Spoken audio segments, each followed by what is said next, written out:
autographed cards in both modern and vintage. Have a collection you want to sell? We buy, sell, and trade. PCB Hobby on Back Beach Road, just east of Florida Linen. Call 850-320-8388.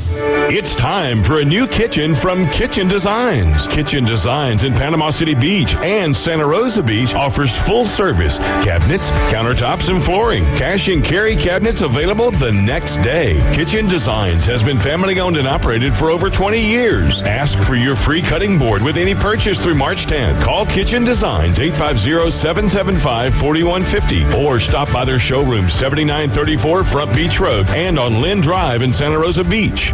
Did you know that fees associated with real estate closings are virtually the same from one title company to the next? So what sets South Oak Title apart? Effective communication, customer service, expertise, and technology. If you're buying or selling real estate, refinancing a residential or commercial property, tell your realtor you want to close with South Oak Title. South Oak Title, with locations across the Southeast, including Panama City Beach, Inlet Beach, Destin, and Fort Walton Beach. Visit them online at southoaktitle.com. Turf Pro Lawn and Pest Control. They take pride in caring for their customers' property by providing lawn and whole house pest control. Whether you have roaches or any other unwanted bugs in your home, Turf Pro has you covered. Or if your lawn needs weed control, fertilize, insect control, Turf Pro has you covered by providing custom treatments to meet your property's needs. No property is the same, so why should it be treated that way? Turf Pro, where the blue and yellow trucks make your lawn green. Call 850-890-5820.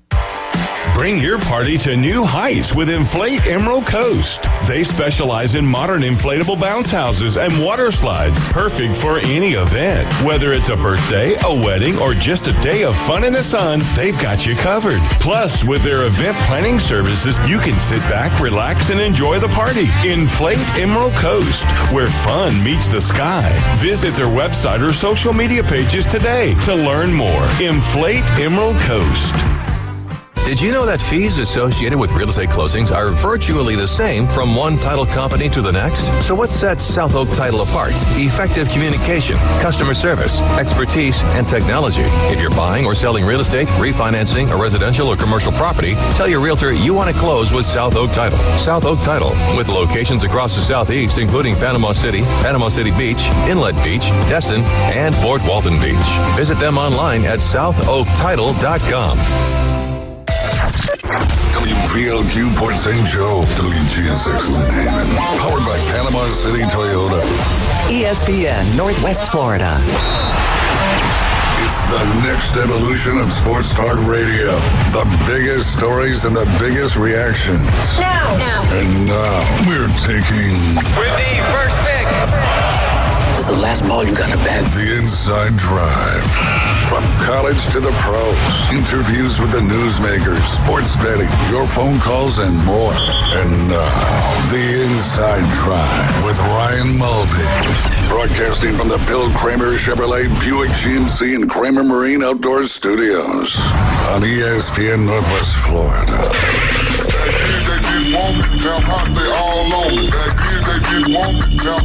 Hey, and happy Friday out there, Bay County and beyond. You're listening to the Inside Drive live here on ESPN Northwest Florida. As always, 104.3 in Panama City Beach, and the surrounding areas on that beautiful Forgotten Coast, 101.9 in Port St. Joe, Apalachicola, around all those cool spots there where the fishing's really starting to get hot. Seen a lot of those Spanish mackerel all over the place now. People are catching them left and right. I know D. Hayes has been trying to get a couple of those as well. But a lot of good boating stuff getting going. The weather is warm, although a little cloudy today. Maybe some rain over the weekend, but temperatures looking good. Little cold front coming through early next week.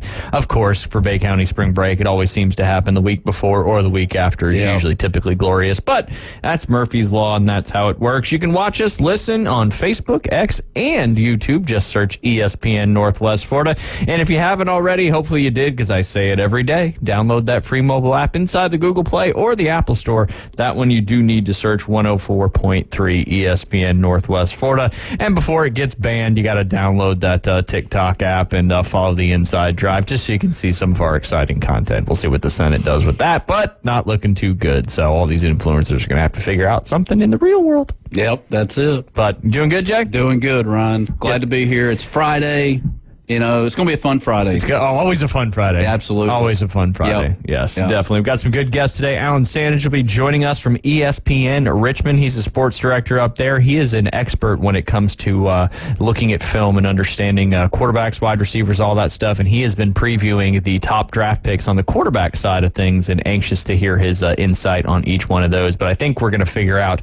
It seems like it's coming into play, and I don't know if we'll have time to talk about it, so we'll talk about it right now here real quick. But it does not look like Justin Fields is going to be staying in Chicago with some of the moves that happened yesterday. Me and David were talking about this last night, but with Sam Howell being traded by the Commanders over there to the Seattle Seahawks, Drew Lock looks to be going to the Giants, who's going to be having a quarterback battle with Daniel Jones. But poor Giants, they need to figure something out. But anyway, with Sam Howell leaving the Commanders, and now yesterday evening, Keenan Allen going from the Chargers to the Bears. They got DeAndre Swift. They still one of their receivers left, but they still got DJ Moore. Okay, the other I forget the other guy's name. He left. Okay. But Darnell Mooney. Yes, Darnell Mooney went to the Falcons, if I'm not mistaken. 3 years, $39 million. There you go. The question is, who is staying and not leaving? That would be... There's just a lot going. So their offense is getting better. They still got Cole Kmet, but it just seems like that the Fields going somewhere else is going to become a likely outcome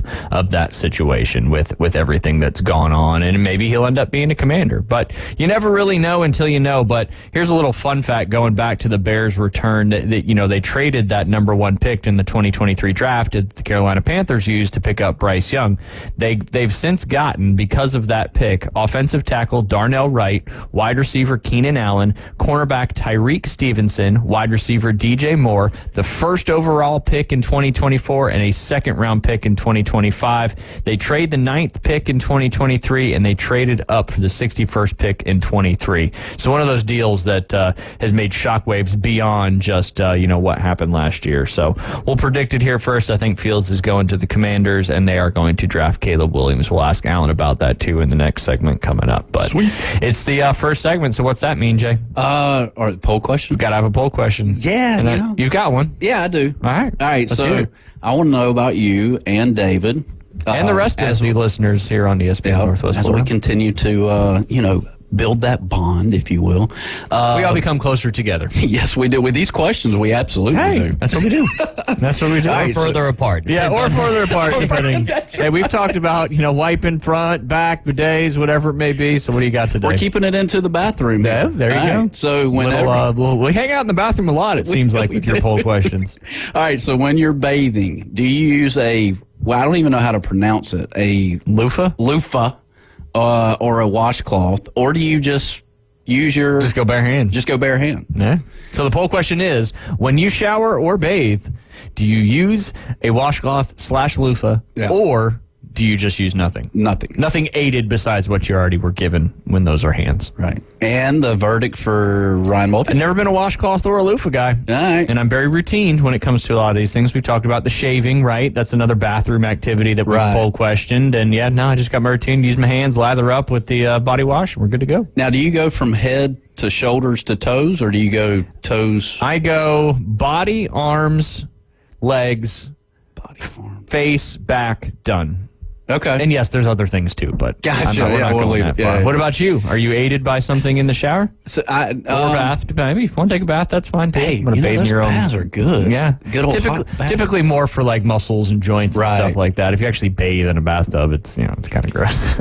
As I've reached the as I got into my 40s, this Dr. Teal Epsom salt. Oh, Epsom salts are huge. Which I will, Keith Fleming got me onto that a few years That ago. sounds about right. Yeah, and I'm like, Keith, dude, no way. And I kind of like it. I'm not going to lie. The Epsom salt. You like the effervescence that it brings up? Yeah. Yeah. It's They say good. they're good for you too. But I'm a washcloth guy. A washcloth guy. Yep. And now, what would be a good over-under on when that washcloth should be taken into the wash machine? I can't answer that question because I don't use one. However, I would say daily. But that's, Really? Yeah, that's just me. Because if you're using, yes, I understand that there's soap on the washcloth, but you're also getting whatever you're getting off yourself. That's true. Probably depends on the dirtiness that you feel of yourself each day. And And you're out there sweating a lot, so should be daily. I mean, that's it, personal preference, right? Yeah. I would say when it's like if it don't smell right, like, you know. That's typically a good indicator when it comes to things like that. Start smelling a little rough, make a change. I'm just like Ryan, though, just the hand. Now, I will say that if you're trying to conserve body wash or whatever, those loofah things do help because you don't got to use as much, and you know, and so it actually kind of makes it a little bit faster. But I don't take the time for all of that. Yeah. So just a hand, and I kind of don't like need the same routine every time. Well, yep. like body, arms, legs, toes. Always finish with the face. Because then you're washing your face off, and that's how I do it. The first thing that I do is wash my head. Yep. And then I wash my face. Yeah, I don't use the same body wash for my face though. Oh, use a different one. Yeah, I just got like this face wash. Gotcha. I use the whole shampoo, body wash, and the same as face, and then I shave like we talked about. Right. That's it. I gotta have great products for this hair. That's true. There's a lot of conditioning that needs to be done up there. That's for sure. That's for sure. You should end on one part of your body, and you should not start on it. You should end on it, and I'll leave it at that. But yeah, okay, there you go. Don't ever start there. Always end there. Yeah, I'm not going to dive into why. Yeah, we'll leave it at that. It's kind of hard not to just to leave that alone. I know. And you know, it depends on your gender too. This is true. You know, everybody's different. That's right. That's it. Yeah, we talk a lot about bathroom stuff. Hey, you know. We're just trying to break down barriers. It's okay. It's okay to talk about this kind of stuff. That's right. Because it's real life. Some barriers aren't meant to be broken, though. That is true. I just thought of that when you brought up gender. That's true. Yes, indeed. Indeed, that is for sure. But if you do it every day, that's the thing. Is like, why not talk about it? Because I mean, it's stuff. I mean, everybody does it every day, right? Not everybody. That is a proven fact. I've walked around a lot of places, and that is not the case. Jay does people watching, not too much people smelling. Yeah, yes. There is certainly a large contingency of people that, well, back in the day, I mean, they bathed, you know, before they had like hot running water and all that stuff. I mean, they bathed once a week, maybe. Yeah. You know, but I guess if everybody's, you know, in the same boat, then you just get used to it, I would imagine. I guess. They also used to dump out their buckets in the streets, and that's where the gutters and the sewer systems really began too, as well. Right. So, yeah. But times have changed. We do have running water. Thank God. Shower when you can. Yes. And especially when you're stinky. Yep. Good. It's good poll question. It's a necessity. I feel like your poll questions are better than your tips of the week, and I don't mean that in any offensive way as possible. But your poll questions, you got them. They come right to you, and they're always so good. Hey, you know, I'll take that. Yeah, I'll take that. And I'm not insulting you on your tip of the week by any stretch of the imagination. I just feel like your poll questions are awesome. We have to give him a little bit of slack because he's giving tips all day, so he's got so many of them, you know, running through that. It's how do you pick out the best one? You know what we should do next time you have a lesson with your Scottish English friend?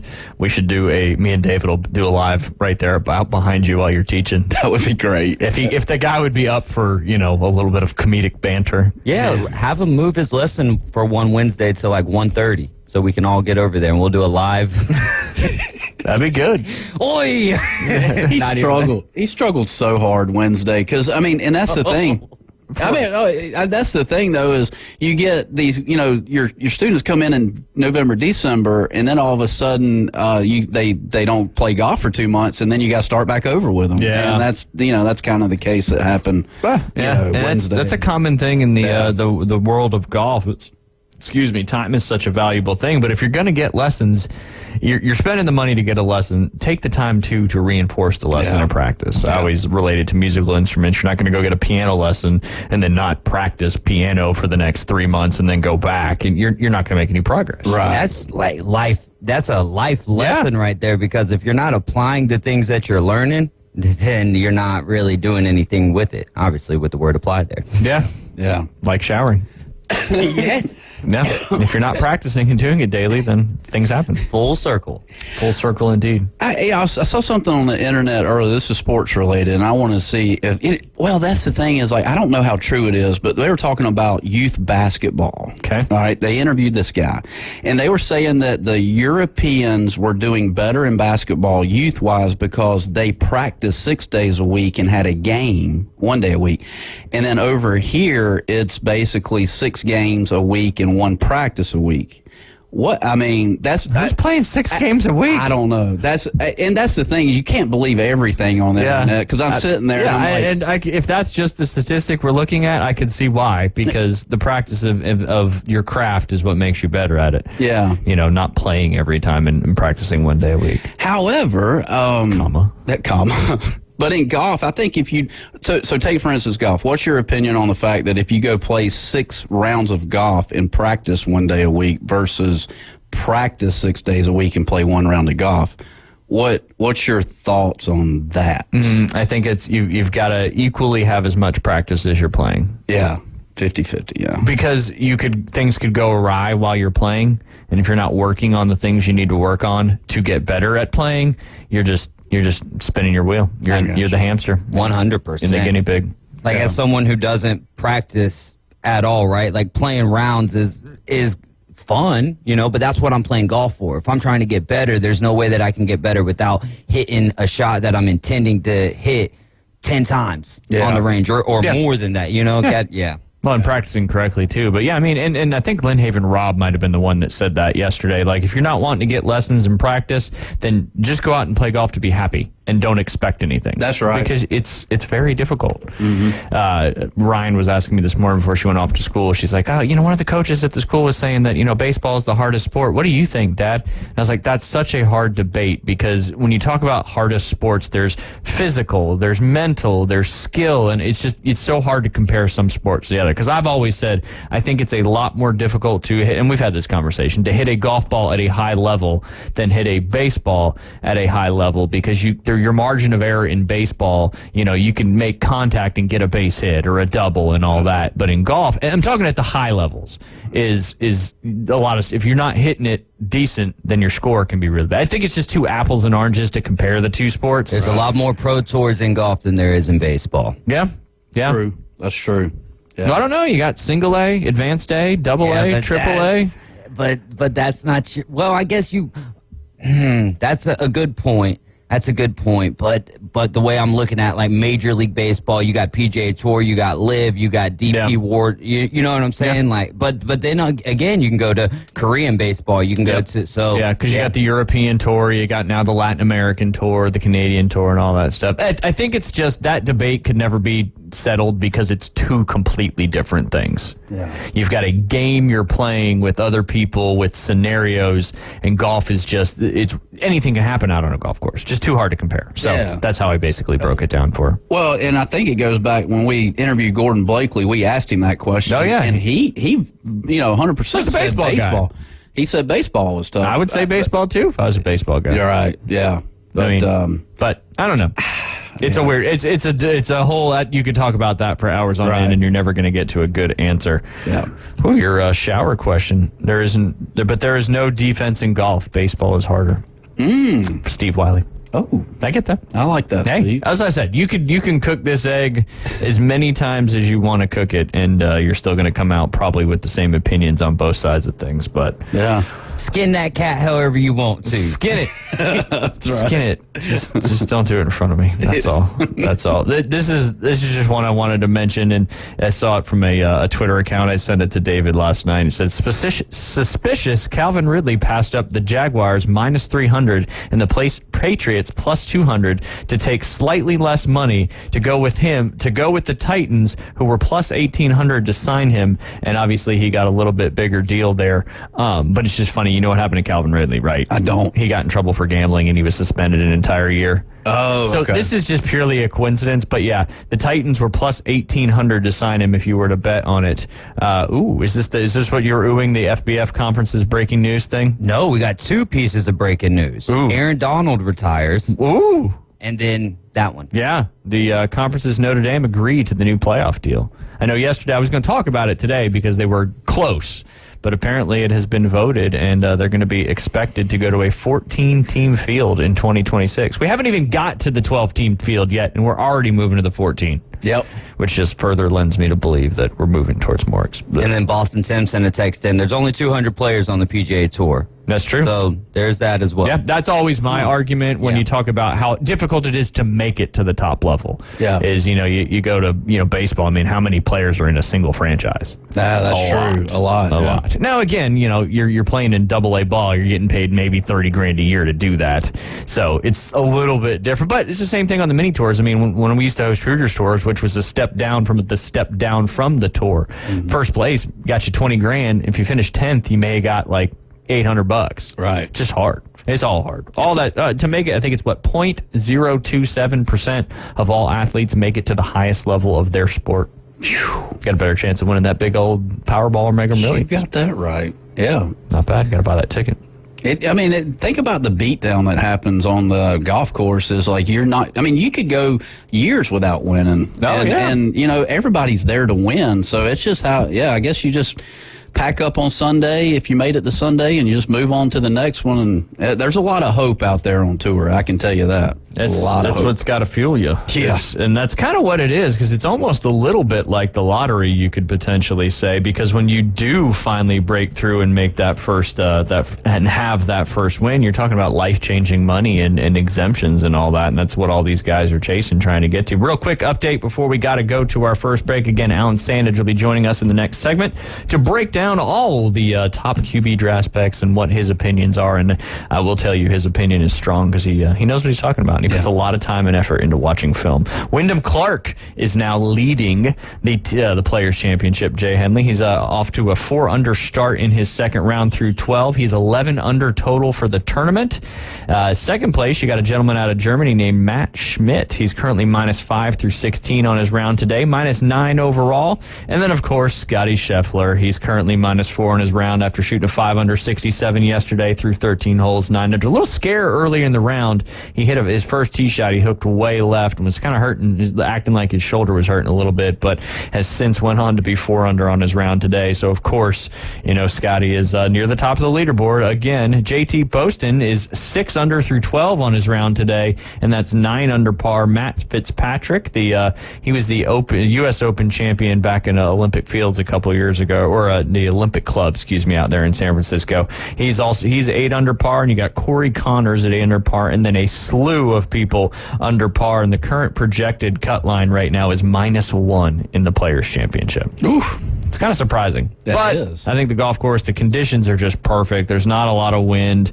The fairways are a little softer, so they're able to, hit driver a little more and get it down there. But, just pretty crazy that we're looking at a guy 11 under par, a little over halfway through his second round, not even halfway through the tournament yet. And then Ryan Fox had that Eagle hole-in-one. That was the first time in Players' Championship history that somebody had eagled 16 and then got a hole-in-one on 17. Crazy. That's a quick way to go 3 under par. Yeah, because he was 1 over. That's right. Yep. It's some good stuff there. And then Rory, he doesn't tee off until 12:40. He's 7 under par after shooting 65 yesterday. We may discuss it at some point later in the show if we have some time, but you saw that exchange between him and Hovland and then Jordan Spieth. And then obviously Jordan Spieth and Rory have been kind of going back and forth a little bit in the outside of the game of golf, talking about the PIF, and Jordan saying we don't need the PIF, Rory saying we need the PIF. And they went through this whole big discussion on a drop on number 7 because he hit it left. They were trying to determine where it crossed the hazard, all that stuff. And that's just a tricky one because if you don't have somebody spotting it, just your players in your group have to agree where to take the drop. And if you all agree, then it's good. But if you get one person that doesn't agree, it can get a little dicey. And it was a very long exchange. Nothing really too crazy came out of it. It was just kind of wild how it all took place. But when we get back, we'll be joined by Alan Sandage on the line, breaking down these top quarterbacks in the 2024 NFL Draft and what his thoughts on who he thinks where they'll go. You're listening to The Inside Drive. We'll be right back. ESPN Northwest Florida is taking it to the hole. Your home for the most live college basketball on the Gulf Coast. The ACC, SEC, and the biggest games in the country. Plus the official station of March Madness. The Panhandle's destination for live play-by-play. Hear every slam dunk in ultra-high fidelity right here. ESPN Northwest Florida. Good morning, this is Joanna on ESPN Northwest Florida with Friday's weather forecast. partly cloudy this afternoon and evening with a high near 75 and a wind 8 to 12 miles per hour. Slight fog and mostly clouds tonight and a temperature of 66. About the same tomorrow around 77 with slight fog in the morning but otherwise some clouds. Very warm with a high around 74 and mostly cloudy in the morning and then likely thunderstorms Sunday.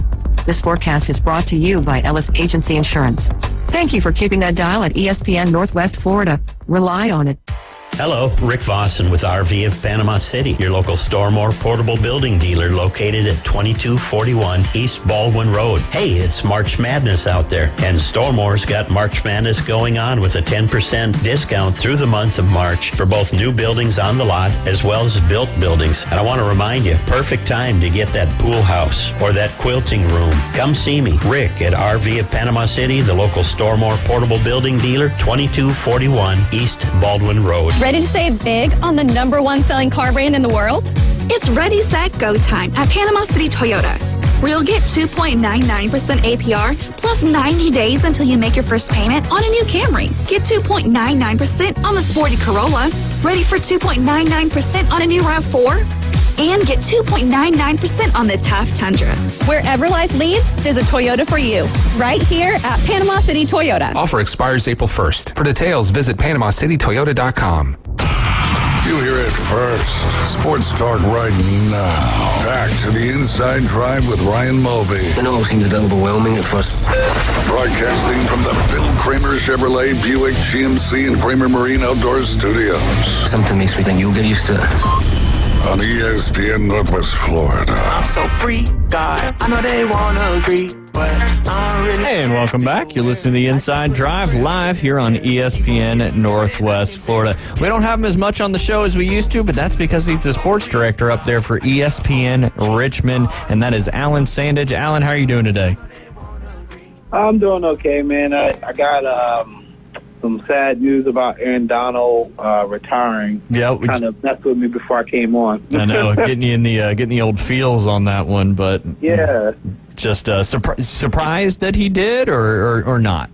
Nah, he wanted to retire after the Super Bowl, and they convinced him to come back for another year or two. So yeah, it's only right. Yep, absolutely.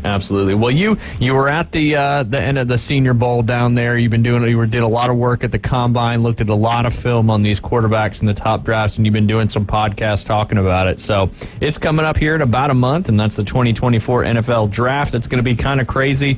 We talked a little bit about yesterday. I think some of the shifting and some of these free agency and trades are opening up the potential for Justin Fields maybe going somewhere else besides the Chicago Bears, kind of looking like that, maybe with the Commanders moving off of Howell and whatever it may be. But is Caleb Williams the best quarterback in this draft? Yeah, I think he is, and I'm kind of confused to why people say he's not. I'm not trying to.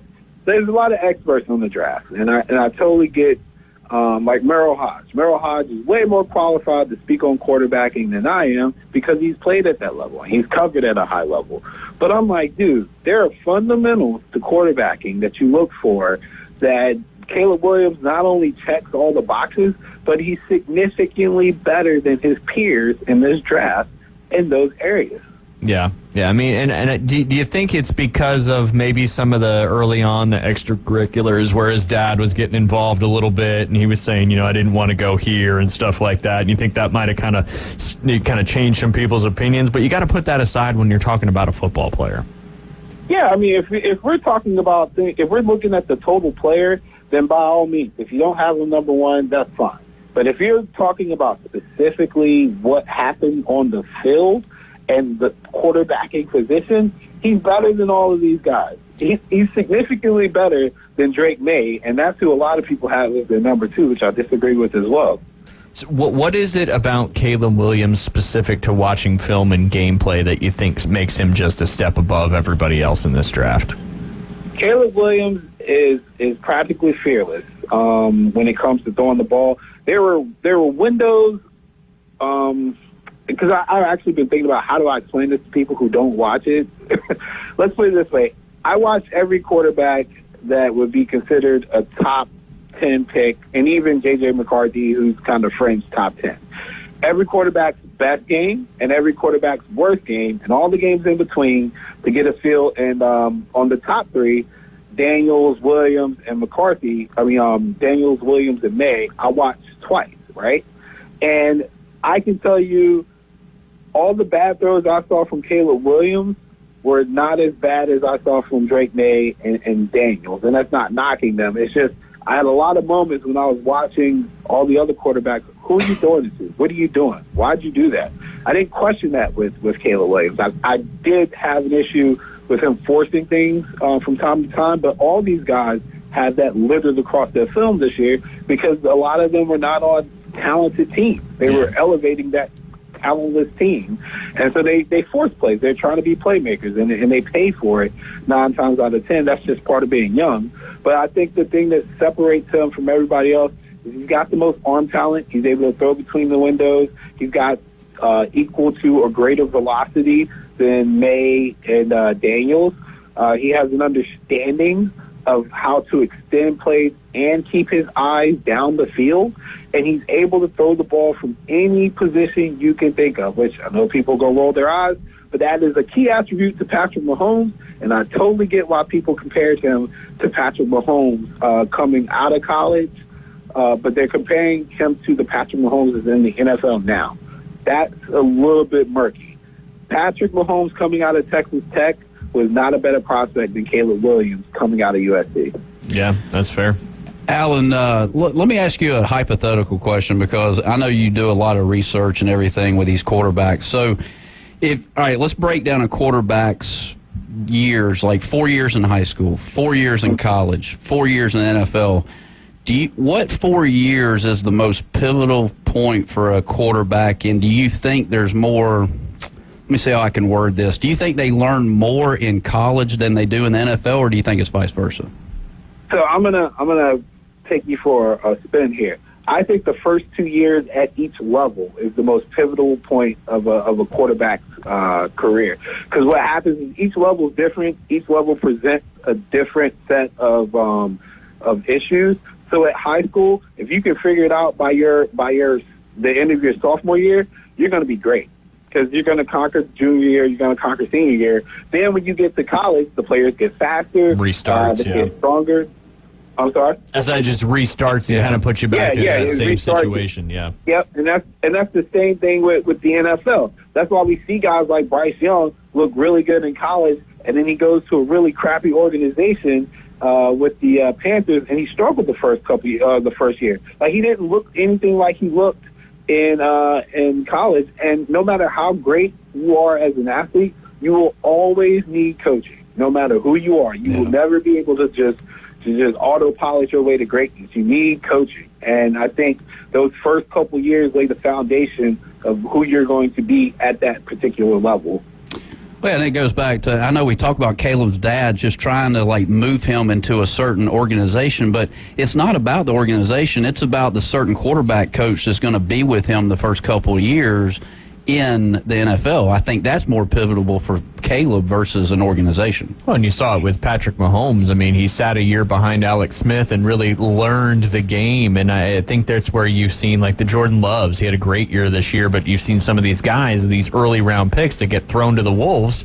And, you know, like Alan just said with Bryce Young, you're going to a team that's got a terrible offensive line. You didn't have a lot of weapons. You're literally running for your life in every game. You're not going to be able to live up to what you did in college playing that style of football on that type of team. So the guys that can go to some of these programs and sit a couple years and learn about the game seem to have some success, but obviously there's anomalies too. CJ Stroud, and I agree with Alan. I think Caleb Williams is going to be one of those guys that's going to make an impact immediately in the league, simply because just watching film, and he was running for his life most of the season this year with USC, and some of the throws and the extending of the plays, you do see a little bit of that Patrick Mahomes now, and you know, you didn't have that same hype coming out of college. So Alan, with all that being said, who do you got number 2 going? Well, let me ask you one more question about Caleb. Is he going to the Bears? I think he is. I don't think you can pass on Caleb Williams. Yeah, just that kind of generational talent that you've got to take a gamble on. Yeah, I was telling you, man, like, if you're a GM, and I love Justin Fields, you guys know I cape for Justin Fields to get another chance somewhere else all the time. But there's no way I'm looking at Justin Fields and Eberflus and letting that come back on the field next year. There's no way. Yeah. No, definitely. And like you said, I mean, if they pass on guys like this don't come around very often. And if you pass on a guy like him and then he goes on to just be a C.J. Stroud for the Texans or something like that, you're going to face that criticism for years to come. So with all that being said, who do you got number 2 on your board, the Allen Sandage quarterback board? The Allen Sandage board has Jaden Daniels as number 2. Gotcha. Why is that?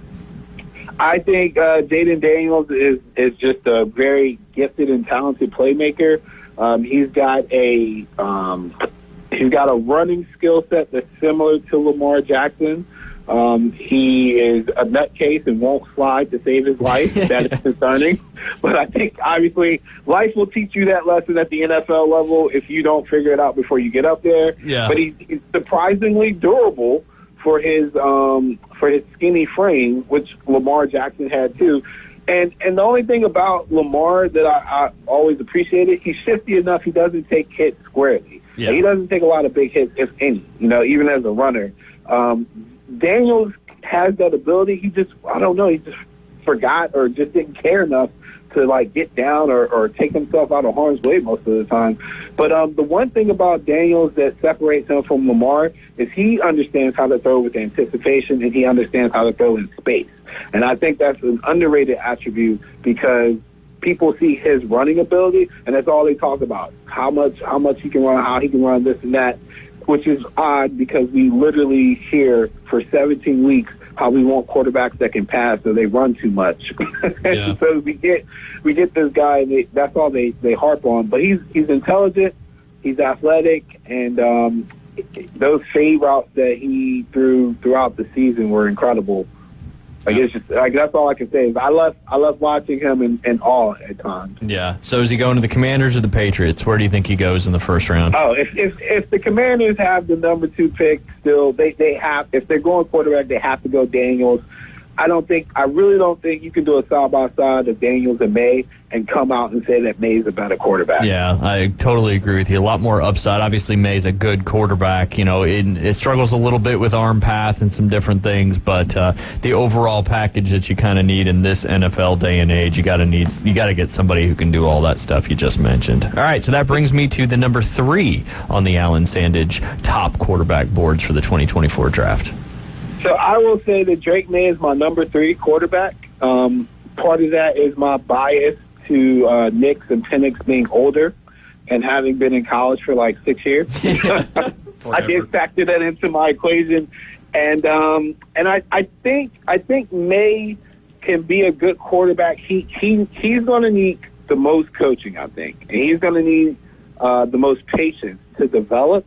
And, we talk about guys needing to sit. If I'm drafting 1 and 2, I don't want those guys to be guys that I'm going to sit because then I feel like I'm wasting my time. If you're not my guy from day 1, then I don't need to draft you that high. I might as well just wait until somebody else comes along or deal with a free agent veteran.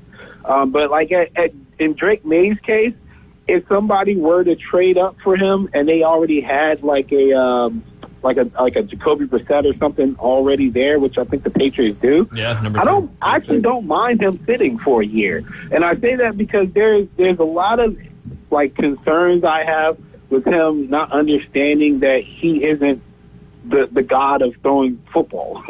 You're throwing passes too late into double coverage and things like that.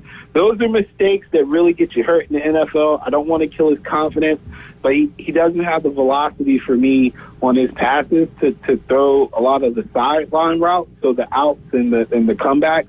His ball placement isn't that consistent, and so I feel like he's more prone to turnovers than the other 2 guys, and I really think the gap between 1 and 2 when it comes to quarterback is a lot wider than the media is letting people believe with Drake May, Daniels, and Caleb Williams. Yeah, so do you think, like you said, the Patriots do have that number 3 pick, and if he's still available, which most likely could be, do you think they take him, and do you think they start him right away, or do you think they do what they do? They just brought Jacoby Brissett back up there and maybe kind of have him learn behind him a little bit first? Yeah, if I'm the Patriots, I would draft Drake May if he's the 3rd option I have left. I would draft him. I would play Brissett, and I would just put him through a NFL convergence program and just drill him over and over and over on like when you should throw the ball, when you shouldn't throw the ball, and then when it's time for him to play, let him be the athlete that he is, because he's not just a stick in the mud back there. He's an athletic guy, but he's not Josh Allen. Yeah. He's not Mitch Trubisky. He's not Sam Howell, all these other comps that people are giving him. He's really just Drake May, and he should be allowed to be Drake May. Yeah, absolutely. That's one of those things we just get caught up in comparing quarterbacks to other quarterbacks and kind of setting unrealistic expectations sometimes when it comes to that. Alan, we got about 4 minutes to go. We got Penix, Bo Nix, and J.J. McCarthy. What's your order, and where do you think they're going? I'm trading away my pick and drafting the offensive lineman. There you go. But I went with Penix and Nix, and then McCarthy.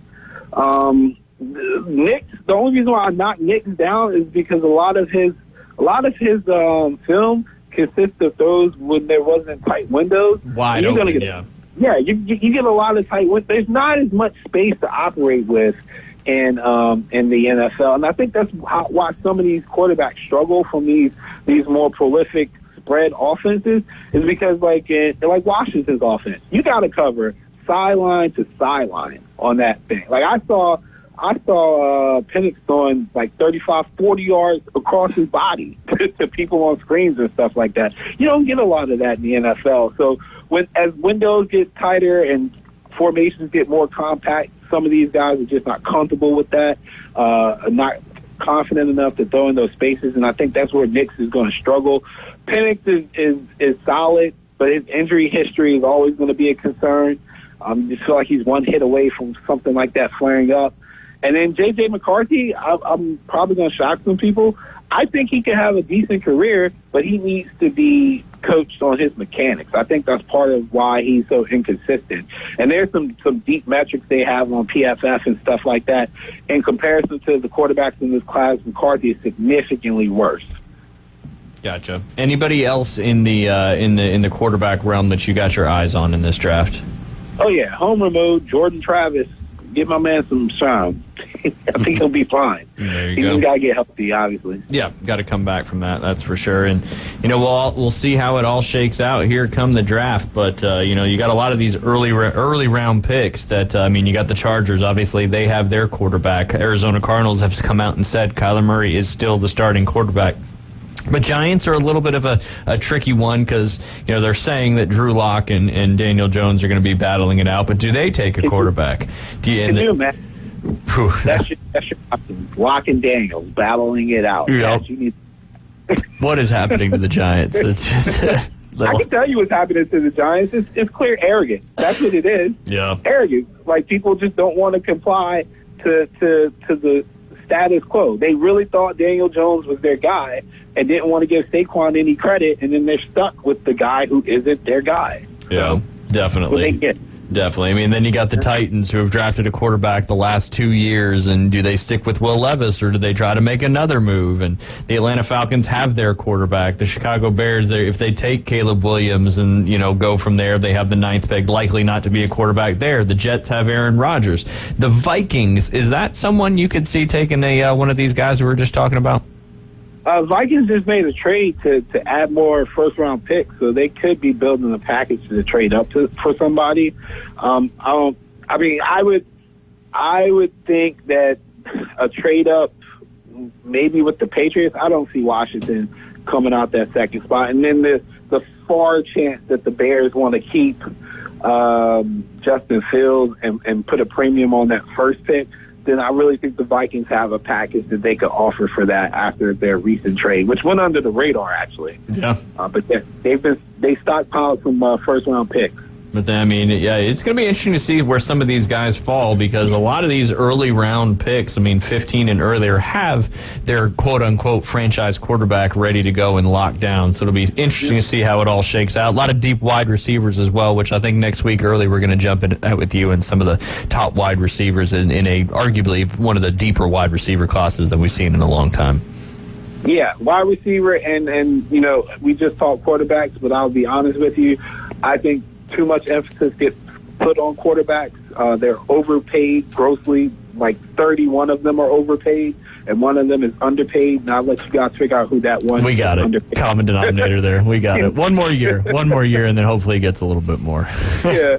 But, hey, Alan, we appreciate you jumping on with us, and continued luck with everything up there at ESPN Richmond. And I think hopefully Virginia, maybe they'll get a win today, and that'll keep you guys going with that NCAA tournament coverage. I'm not putting a lot of stock into those sorry Wahoos.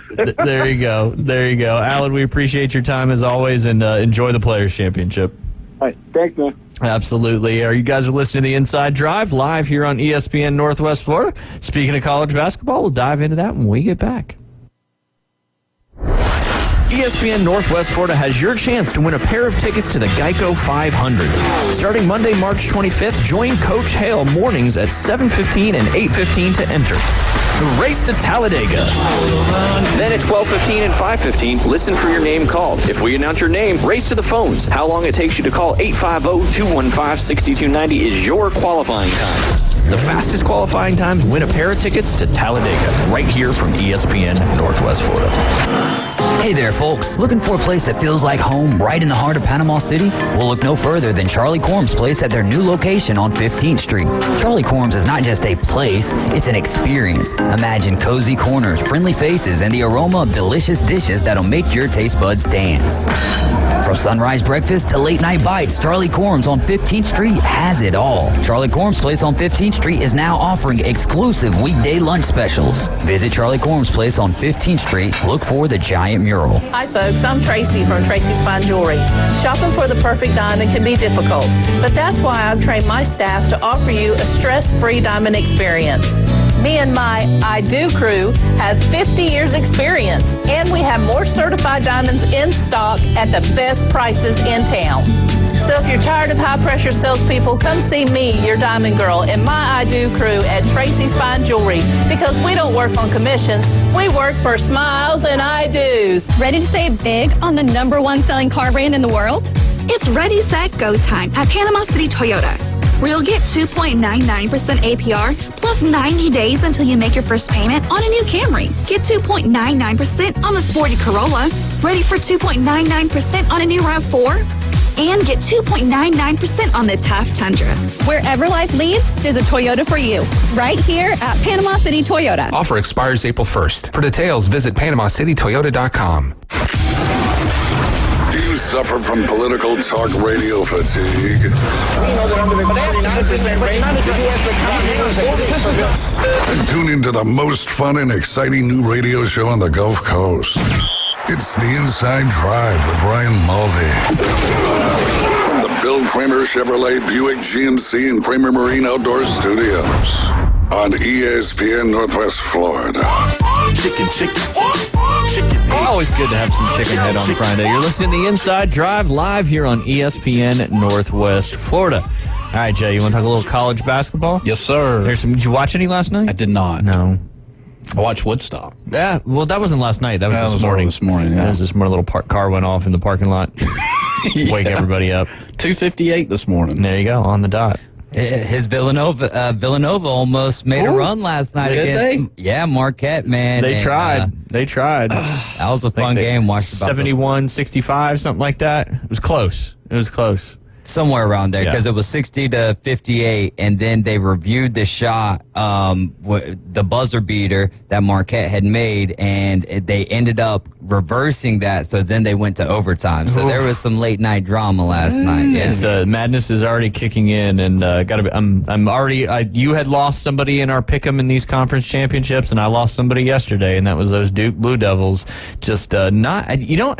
It's weird. Ever since Krzyzewski left, and they got a good coach. Shire's a good coach, and he does a good job recruiting, but it just doesn't seem like the team is playing as hard as the other teams they're playing against, and they just could not overcome a aggressive NC State team. They got a center on that team that is a house. Reminds me of the guy that played at Michigan. What was his name? The tractor trailer, they called him. I think was his nickname. Big Pookie. Big Pookie. I don't know. Yeah, I don't know either. Big Pookie. But it might have been, I had it for a second and then it went away. But anyway, so Duke's been eliminated from the ACC tournament, dropping one of my picks out. But you actually have a couple games underway as we speak. Michigan State and Purdue got tipped off at 11 o'clock.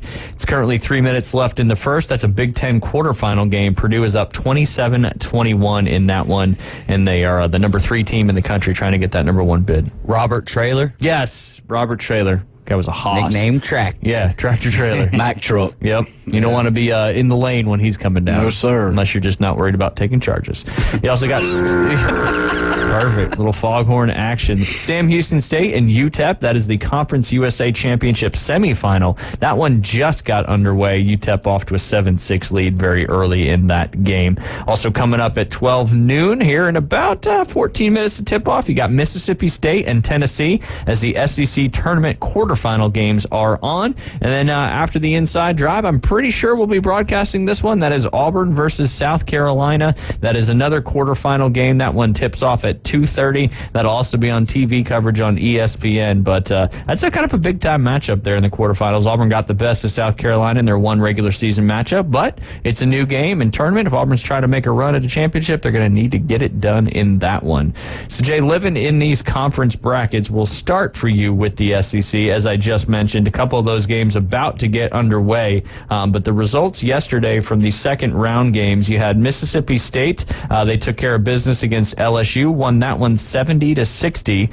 South Carolina won over Arkansas 80-66. Texas A&M over Ole Miss 80-71. That game was pretty close up until the end. And then, like you said yesterday, although Georgia gave them a pretty good run, they beat Florida, or Florida beat Georgia 85-60, which brings us to the games we have today. Just mentioned 2 of them, and then we'll have 2 more games getting kicked off tonight, and looking forward to both of those quarterfinal games as well. So a lot of good stuff. A lot of that coverage will be right here on ESPN Northwest Florida. Those evening games are number 2 Kentucky will be playing the 7 seed in the tournament, Texas A&M, and you got Alabama taking on Florida. That'll be a nice rematch from their regular season contest as well. The winners of those 4 games will determine the semifinals. Will be tomorrow at 1 p.m. and 3 p.m. And I think we have both. We might have ACC on tomorrow afternoon here. I'll update everybody when we get closer to the end of the show on that one and semifinals.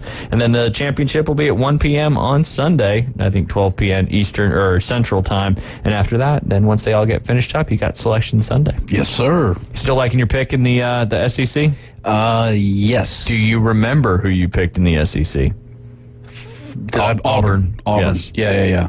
Still liking it? I'm still liking it. But I haven't played a game yet in the tournament, so we'll find out more this afternoon. Would be cool to see Auburn win it. Yeah, that would be awesome. That would be awesome. And then you guys both have UNC, so if UNC wins the ACC championship, you guys will each get 2 points in that one. And then Illinois and Purdue are still available or still left, and they get underway as well. We'll go over that in a second. And Iowa State survived yesterday, as did Houston in the Big 12. Again, we'll jump right into that.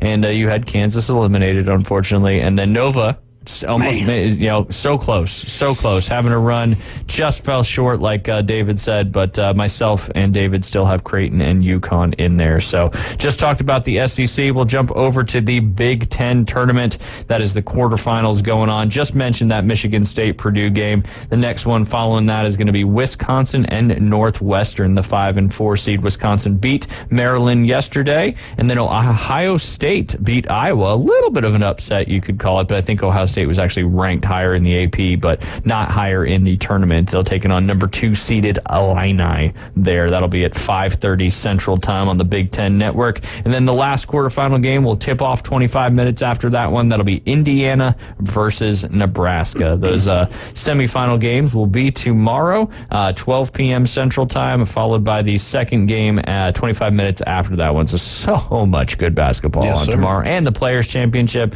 It's just a sports sports weekend, that's for sure.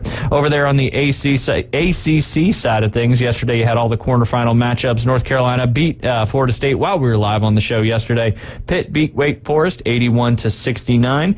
Duke, as I mentioned, lost in that one to number 10 seed NC State 74-69. And then it took overtime for number 3 seed Virginia to beat Boston College 66-60. So today, coming up at 6 p.m. Central Time, you'll have number 1 seed North Carolina in the semifinals versus number 4 seed Pitt. Are those two on the two ACC semifinals tonight after your afternoon underdogs? Yeah, yes, they will be. There you go. That's the one I knew that was coming up soon, Jay. Both semifinal games for the ACC as they finished their conference championship a day earlier than the SEC. Okay. And then you've got the number 10 seed, maybe making it a little easier for Virginia, but after watching NC State play yesterday, they are playing some good basketball. They'll be playing at 8:30 Central Time following the North Carolina Pitt semifinal game. So like we're telling Alan, if Virginia can make another run to the championship and get a good seed, they might be able to get some of that action up there. So not too far away from Richmond is Charlottesville. All right, moving over to the next conference, that is the Big East Conference. Yesterday we had the quarterfinal matchups, and almost every lower seed almost won, except you had Marquette beat Villanova there in overtime. But UConn took down Xavier easily, as they are the number 1 seed in the tournament, 87-60. St. John's beat Seton Hall. They were the number 5 seed, taking down the number 4 seed, 91-72. That's I think it's Rick Pitino, right? St. John's. Yeah. He's he had a rant early in the season, calling his players unathletic and all that stuff, and they went on to win 6 straight games. They're making some noise as they are moving on to the semifinals in the Big East Championship. Number 7 Providence beat number 2 Creighton. A little surprising there. Whoa, did I pick Creighton? I thought you did. Ah, crap. You did. Yeah. Man. I'm about to rake up all these points, son. I'm going to be like NASCAR, just 2 laps ahead of This whole thing just completely backfired. You and me each have 2 of our conference championship picks out, and David still has all 5 left. But in NASCAR now, if you do have a crash, you get to go back. You gain a lap. Yeah. Right? So, yeah. Gain what you need to gain. So we're just wrecking, is what you're saying. Yeah, that's it. Train wreck there. Hey, but Houston's got Texas Tech tonight. So Yes, absolutely. That'll be tough. It'll be tough because Texas Tech is playing some good ball. And yes, like you said, in the semifinals, which are today, it's going to be 5:30 on. That'll be on Fox if you want to watch it on TV. That's number 1 UConn versus Rick Pitino's St. John's team, and then you got following that game number 3 Marquette going against Providence, the Friars. Jay, don't ever forget that. Okay. Their championship game will be 6:30 p.m. on Fox. The winner of those 2 games, and then last but not least, in the Big 12 conference, as David mentioned yesterday, Texas Tech did beat BYU, so they move on to play the number 1 seed Houston Cougars. That'll be 6 p.m. Central Time this evening. That'll be on ESPN2. And then you also had Houston beat TCU, which we mentioned, although TCU got off to a little bit of a good start, but Houston just proved to be a little too much on the defensive side. I think Houston, I don't have the score in front of me, I think they only scored 60 points in that game. So TCU did a really good job on the defensive side of the ball, but as David mentioned yesterday, those Houston Cougars, their defense is fantastic, and I think they only let like 45 or 60 to 45 was the score. Yeah, but that's the name of their game. Yeah, man. they shut you down. Yeah. They shut you down, and if they make you play that game, they're certainly tough to beat. And Kansas State lost yesterday to the number 2 seed Iowa State. They will take on the Baylor Bears, who beat Cincinnati yesterday. That game will be at 8:30 Central Time following the Texas Tech Houston game. These quarterfinal and semifinal games are really starting to get exciting. Oh yeah, and I'll take the 2-point loss if Baylor ends up beating Houston in the championship. Well, you're up 2 on us anyway, so. Well, I haven't got a champion yet. No, but we've already had 2 eliminated out of the 5, so we're down to 3 potential. We're down to that's 6 total points potential, and David still has a potential for 10 total points. But maybe it'll all change. I'm out of the draft, man. I'm just hanging out 30 points back. You're just there to make sure we're doing what we need to do. That's right. Although I'm starting to fall further and further away from David. But we'll get our picks in. Coming up later, and probably in the last segment, because we got a lot of college basketball picks in this one. And we'll have our golf pick, which we did last week. I'll look at it and see, and we'll try to get people within so many strokes of the lead, because update on that is Wyndham Clark is now 5 under under on his round today. He's got a 4-stroke lead at 12 under par. He's on his 14th hole. Matt Schmidt is in the clubhouse after his second round, posting an 8 under after 2 rounds of 68. Matt Fitzpatrick is on his 16th hole. He's dropped a shot today. He is at 8 under par. He's -2 for his round. He was up to, I think, -3 or 4 earlier. And then J. Steve Poston having the best round, tied for the best round on the golf course right now. He's -5 through 15 holes, 8 under. And then Scotty Scheffler did drop a shot, but he's still 3 under on his round today, 8 under par, 4 back of Wyndham Clark. And he was the U.S. Open winner last year, right? Yes, he was. He's won 3, actually. He won Pebble Beach last year. He's won another one most recently, and he's won 3. He's got $22 million that he's already won since 2019. Not too shabby. It's crazy. Not too shabby. Your boy from Georgia has the best round of the golf course right now, Brian Harmon. He's 6 under par through 14 holes. He shot even par yesterday, but rocketed 65 places up the leaderboard so far as he's 6 under through 14 holes. That's some good golf out there at TPC Sawgrass. Yeah, it is. He won the British Open last year. Correct. Or the Open Championship. Or the Open, yeah. Because they play it not just Great Britain. That's just... It's the OG name. Yeah, the Open. Yeah. But he just doesn't hit it long, but he doesn't get it in trouble, and that might be what it takes on this Pete Dye course. I mean, you're seeing some doubles, some triples out there, right, this week. Oh, yeah. It's going to be a consistent, if somebody can keep it in the fairway and keep it out of that rough, good gosh, have you seen the rough? Oh, it's thick. It's insane. And juicy. And juicy. And it actually has helped a few people, especially on 17 yesterday with that front hole location. Yep. Because you got to about, 10 feet or so past the, because you're hitting a gap wedge or a pitching wedge, and there's a pretty aggressive ridge about, 20, 25 feet deep into the green from that first little lip on the front. You got to land it the pin and have it come back a little bit. And if you land it at the pin or a little bit shorter, it's going to suck back right towards the water. But they got the rough grown up so much that it stopped a lot of those balls from rolling back in, where you didn't see that as much when they played it in May. That's right. And that's the thing about another Pete Dye, the green structures of all 18 of these, they're quadranted it out into 4 different sections. So there's 4 different greens on each green. And that's what's the cool part about this stadium course over in Jacksonville, is there's 4 different greens on each green. Absolutely. Yeah. And most of these greens, you can see it a little bit more on TV now. I know got a break, but they're elevated. If you miss the green and you go out, you're sometimes 3, 4, 5 feet below where the green surface is. And if you're short-sighted on a pin, that makes it very difficult. But these guys are seeming to handle the golf course pretty well thus far. We'll keep you updated throughout the show. But it is time to go to our top of the hour to break, and that means when we get back, it'll be time for that afternoon delight debrief. And I know Jay's been smiling all show because he's got a good one to get us kicked off with. You're listening to The Inside Drive. We'll be right back. ESPN Northwest Florida. We're taking the Inside Drive. Bringing back an NHL team to Atlanta. I like the persistency. I mean, nothing has stuck. I mean, we went Thrashers. I love the Thrashers. I used to get to see the Devils twice a year. We've gone through quite a few teams in the Atlanta area, but hey, persistency's good. Yeah. Join Ryan Mulvey. Thank you very little. Middays 11 to 1 on ESPN Northwest Florida. Good morning. This is Joanna on ESPN Northwest Florida with Friday's weather forecast. Partly cloudy this afternoon and evening with a high near 75 and a wind 8 to 12 miles per hour. Slight fog and mostly clouds tonight and a temperature of 66. About the same tomorrow, around 77 with slight fog in the morning, but otherwise some clouds. Very warm with a high around 74 and mostly cloudy in the morning and then likely thunderstorms Sunday. This forecast is brought to you by Ellis Agency Insurance. Thank you for keeping that dial at ESPN Northwest Florida. Rely on it.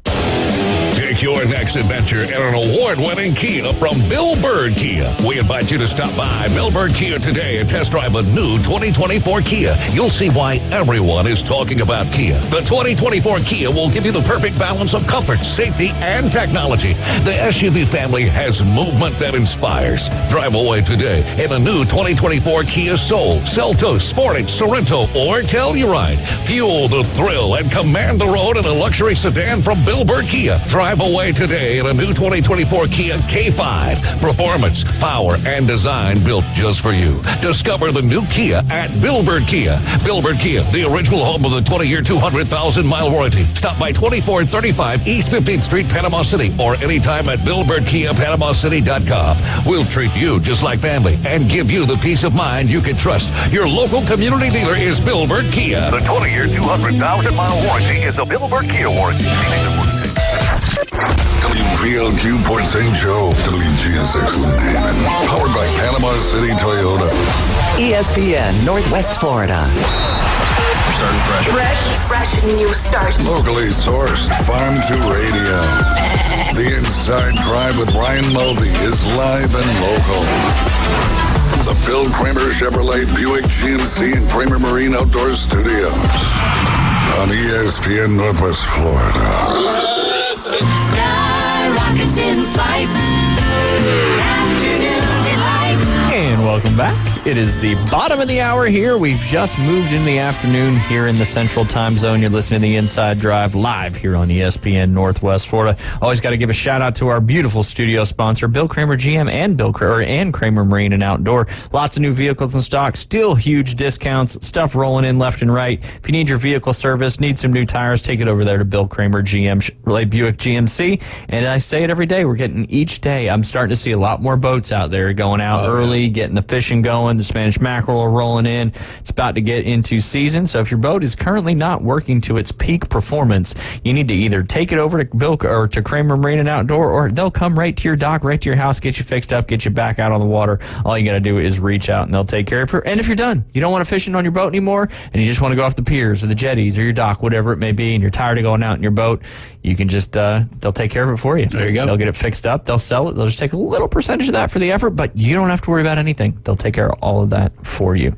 Sure. Update on the poll question. What do you think it is? And David broke it down into three things. He broke it down into the loofah. Some call it a washcloth, but he put wash rag. Yeah. And then hands.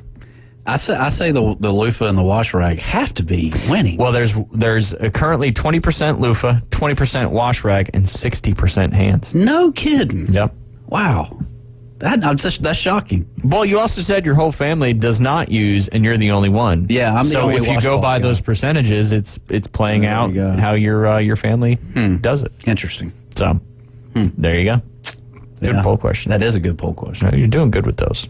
All right, what do you got? We'll let you hit first off the tee in today's afternoon delight debrief. And I will mention, if you've got a story that we have not said here on the air, just give us a call, 850-215-6290, and we'd love for you to be involved in our afternoon delight debrief. Well, yesterday, Uncle Chin. Didn't you already talk about Uncle Chin? Yeah, yesterday. Okay. Uncle Chin ran a 3-hour, 28-minute Yeah, which is better than the advanced running average for his age. He was chain smoking. Yeah. You know. Did you find out what brand?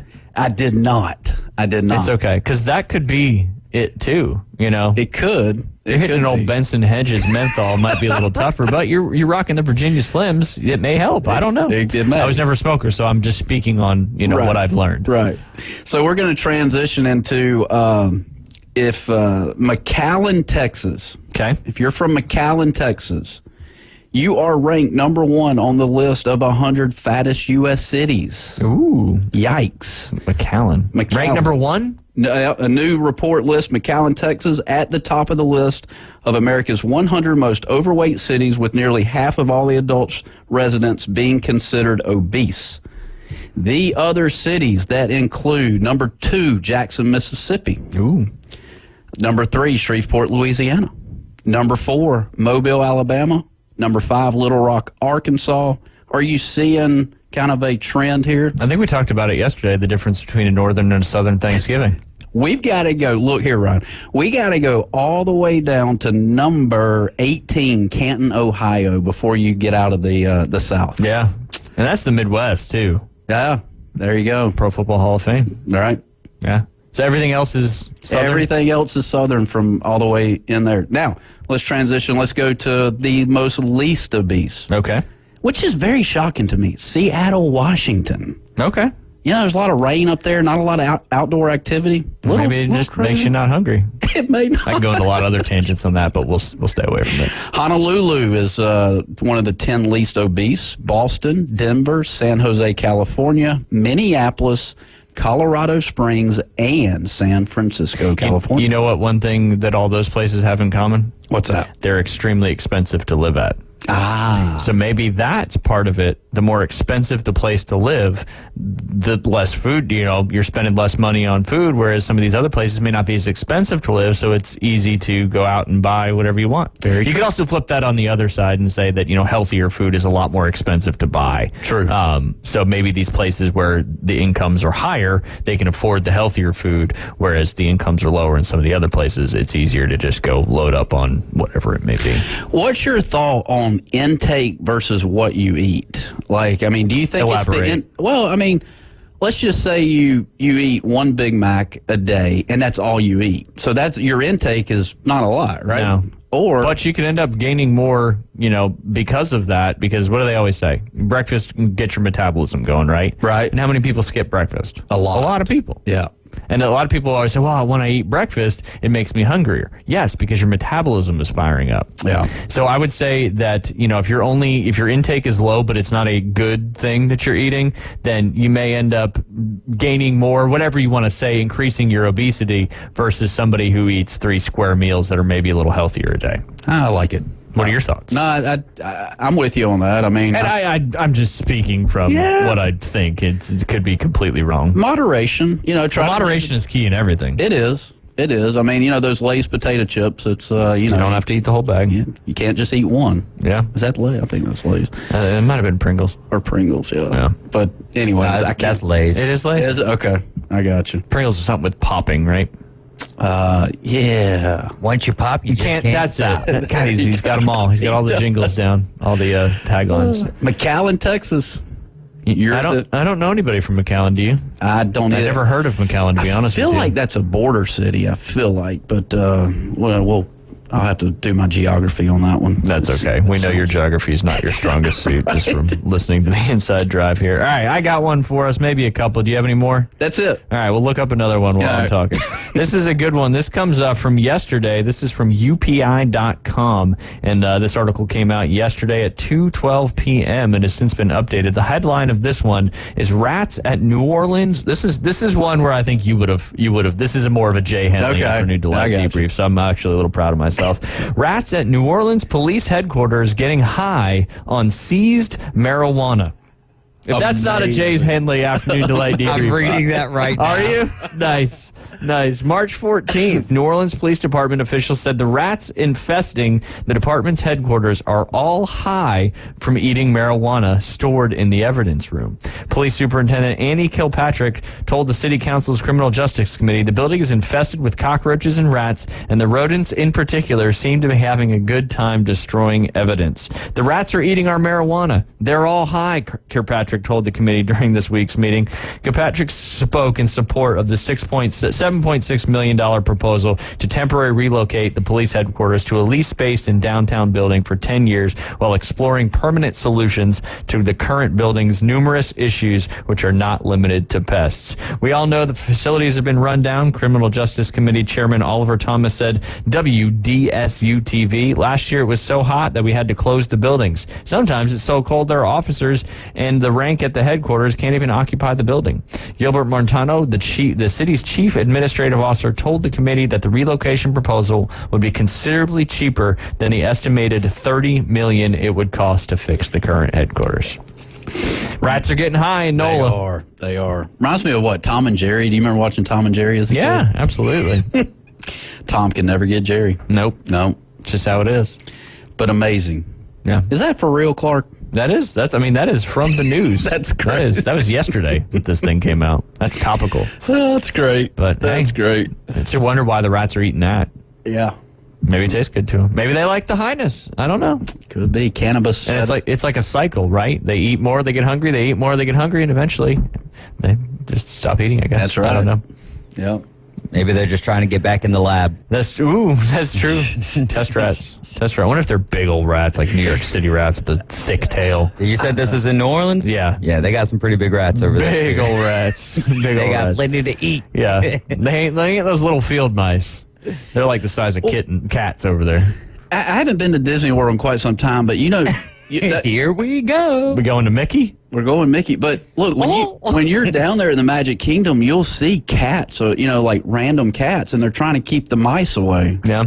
And the crazy thing is Mickey Mouse is one of the characters. The irony. Is that irony or what? It's the definition of it. But yeah, there's cats galore down there at the Magic Kingdom. It's crazy. You pet them? I'm sure you could. I never tried. Are you talking about real cats or are you talking about characters? No, I'm talking real cats. Like Puss in Boots and stuff like that. Meow. Yeah. Because, there's quite a few characters, too. There is. Hey, I bet you could get people these days to sign up for a job like that. Hey, come dress up like a cat and scare the rats away. Yeah. What do they call them? Furries? Say what? The kids tell me about all this stuff. No, I don't. Furries, like people who dress up like animals every day. That's the thing. Yeah, I think they're called furries. That's weird, dude. I'm just telling you what I get told. That just kind of correlated with what you were saying. But you're saying real cats. Yeah. I gotcha. Well, anytime you have a lot of people and a lot of trash, you're going to have rats and roaches and stuff like that. It's just the nature of Florida. Absolutely. They're not going to hurt anybody. No, they're not. You good? Yeah. All right. Yeah. David, you got one?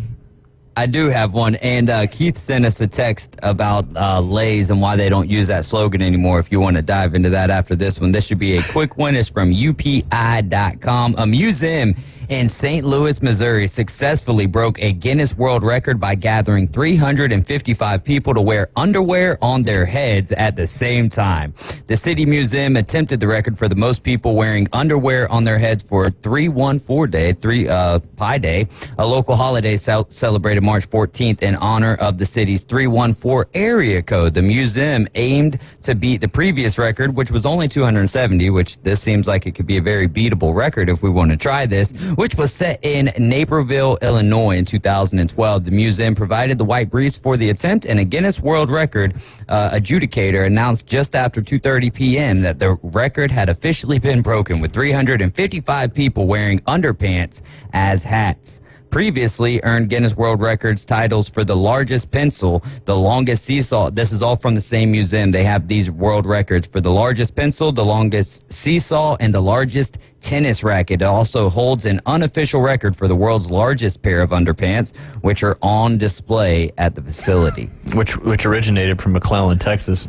Yeah, right. Or whatever you call it. Me and David must be on the same website, which I just found today, and they've got a plethora of great ones. Oh, yeah. You type in crazy news stories, and then you're just having to decipher which one you want to go with. Which direction you want to go. Reminds me of the old movie Raising Arizona. Did you ever watch that one with Nicolas Cage? I think there's a daughter involved or something like that. They steal a baby because, yeah. And he goes, and they don't have no money, so he's having to go, basically rob a convenience store to get Huggies.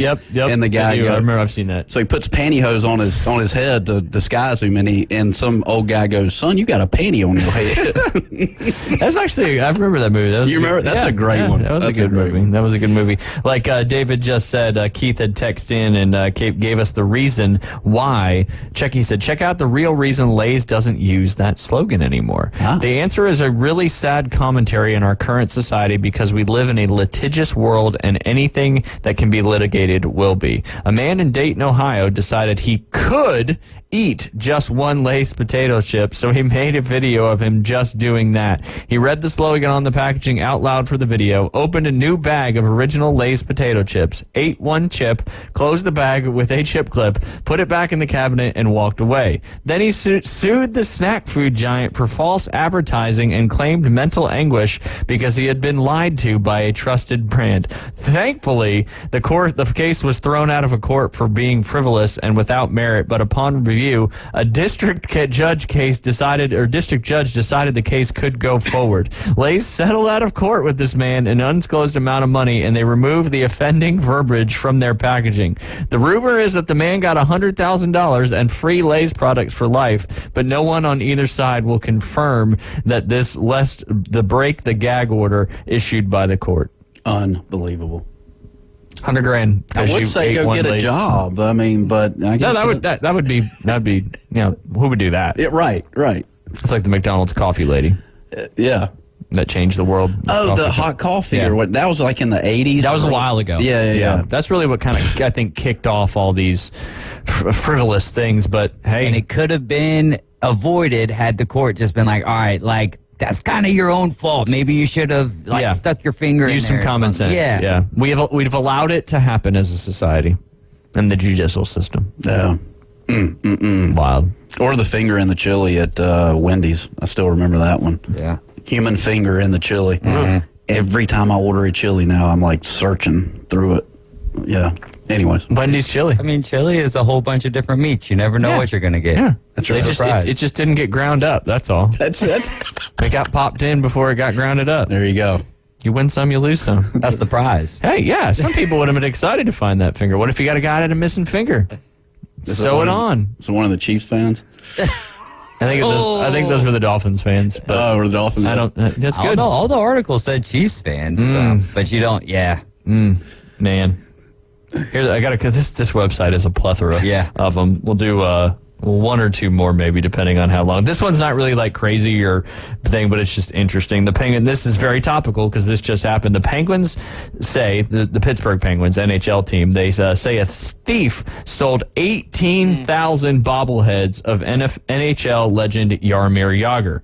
This again is from UPI. Fans will have to settle for a voucher for a future redemption of Jaromir Jagr bobbleheads after more than 18,000 of the mullet top figurines were stolen during a shipment in California, the Pittsburgh Penguins said Thursday. We're shocked to be a victim of cargo theft, and we're working closely with the local and federal authorities on this investigation. Penguins President of Business Operations Kevin Ackland said in a news release. While this unfortunate incident adds to the legend of Jaromir Jagr, who will be in attendance as our guest at tonight's game, we look forward to resolving this theft and delivering the prized bobbleheads to their rightful homes with our fans. The bobbleheads were to be distributed to the Penguins before the Penguins host to San Jose Sharks last night at 7 p.m. Eastern Time at the PPG Paints Arena in Pittsburgh. Who's gonna do something with 8,000? That's Jagr, man. Oh, is he legit? Yeah, he's one of the best. Oh, okay. Oh, yeah, absolutely. Legend for the Pits. I think he probably even still playing hockey in Czechoslovakia or something like that. Yep. Just wild. Czech Republic, yeah, he's dating like a 20-year-old or something like that too, I read. I don't know about that. But he was really one of the first mullet-wearing hockey players back in the day. Him and Lemieux on the same team. Tom Barrasso, early 90s. Penguins were legit. Yes, sir. They were legit. But yeah, so look on eBay. That would be dumb. Yeah. That would just take this story to the next level. How many quantity available? 18,000. Wait a second. I think we know who that belongs to.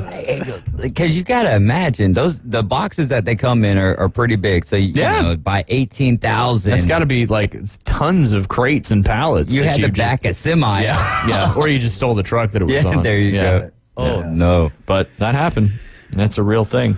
All right, we only got a couple minutes left. This one's, again, from the same place, UPI.com, and this is topical, and it relates to a Pi Day, and we talk about irony, right? You had your ironic, with the definition of irony, Mickey Mouse being a mouse, and then they had the kitty cats trying to keep the mouses out, but Mickey and Minnie are just doing their thing. Right. But anyway, the U.S. Food and Drug Administration is making Pi Day with a decision that will no longer hold frozen cherry pie to a higher standard than other frozen or fruit pies. Pi Day, the annual celebration of the mathematic constant pi, is observed March 14th since 3, 1, and 4 are the first three significant figures of pi.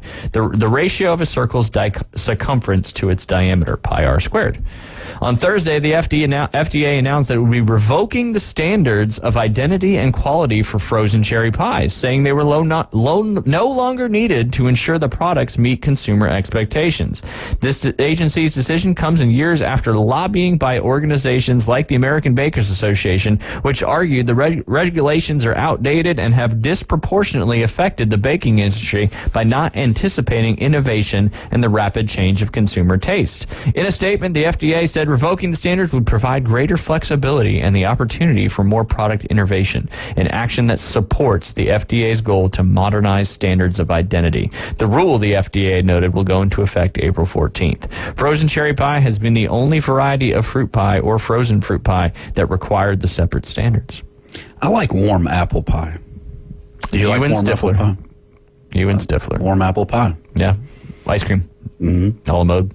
Not frozen. No. Like, typically you don't eat the pie frozen. Right. You let it defrost. But apparently cherry frozen pie and was withheld to higher standards than all the other pie. So on Pie Day, how topical, they released those standards, and now frozen cherry pie is as equal as all the other pies. That's crazy. Never had it. No? Have you? If you had cherry pie in general? I don't think so. Wow. I really don't. Wow. No. There was a rock song. Really? Cherry pie? Do you know who's She's my cherry pie.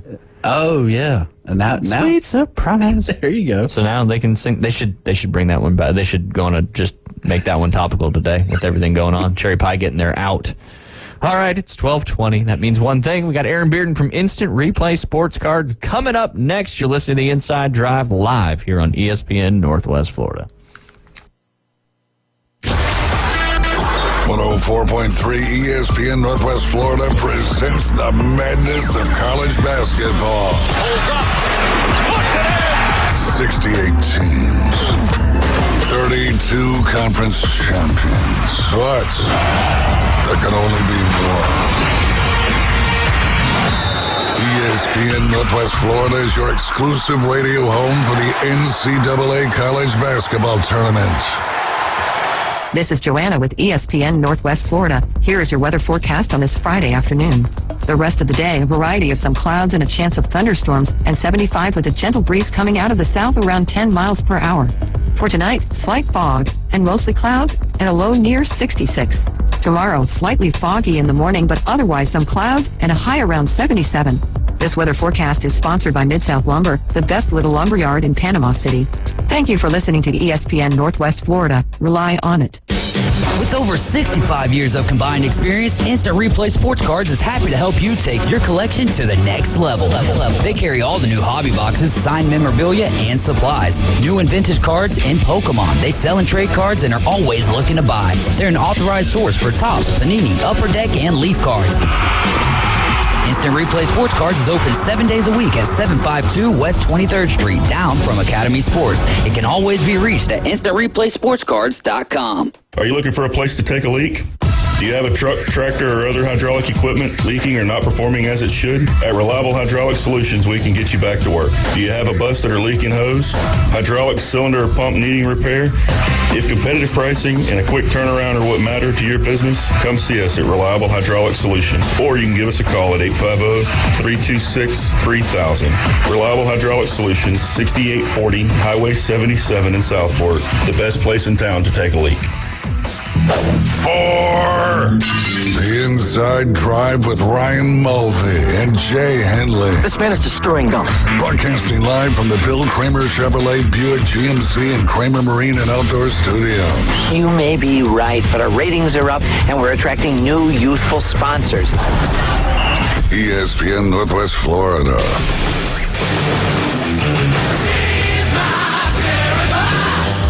And welcome back. You're listening to the Inside Drive live here on ESPN Northwest Florida. And that is why DJ Davy Crockett is the best. He topically puts in our rejoiners with what we're talking about. But it is Friday. It's 12:20, and that means one thing. That awesome store down there in the Stanford Station Shopping Plaza right next to Academy Sports and Sweet Frog Creamy. That is Instant Replay Sports Cards. And that means we have Aaron Bearden on the line. Aaron, how are you doing today? Fantastic. How are you guys? Oh, we're doing wonderful. Little Warrant bringing us back in there. We had to figure out and remember who that was, but it was good stuff there. But you guys had, we talked about it yesterday at length on the show, trying to get some more excitement for it, but it looked like you had a full group and had the big break last night. Tell everybody what went down. We did, absolutely. So once a month we do something here called the Big Break. Now we do group breaks every Saturday. Once a month, we do a really large one, some really premium products. Last night was all baseball with spring training going.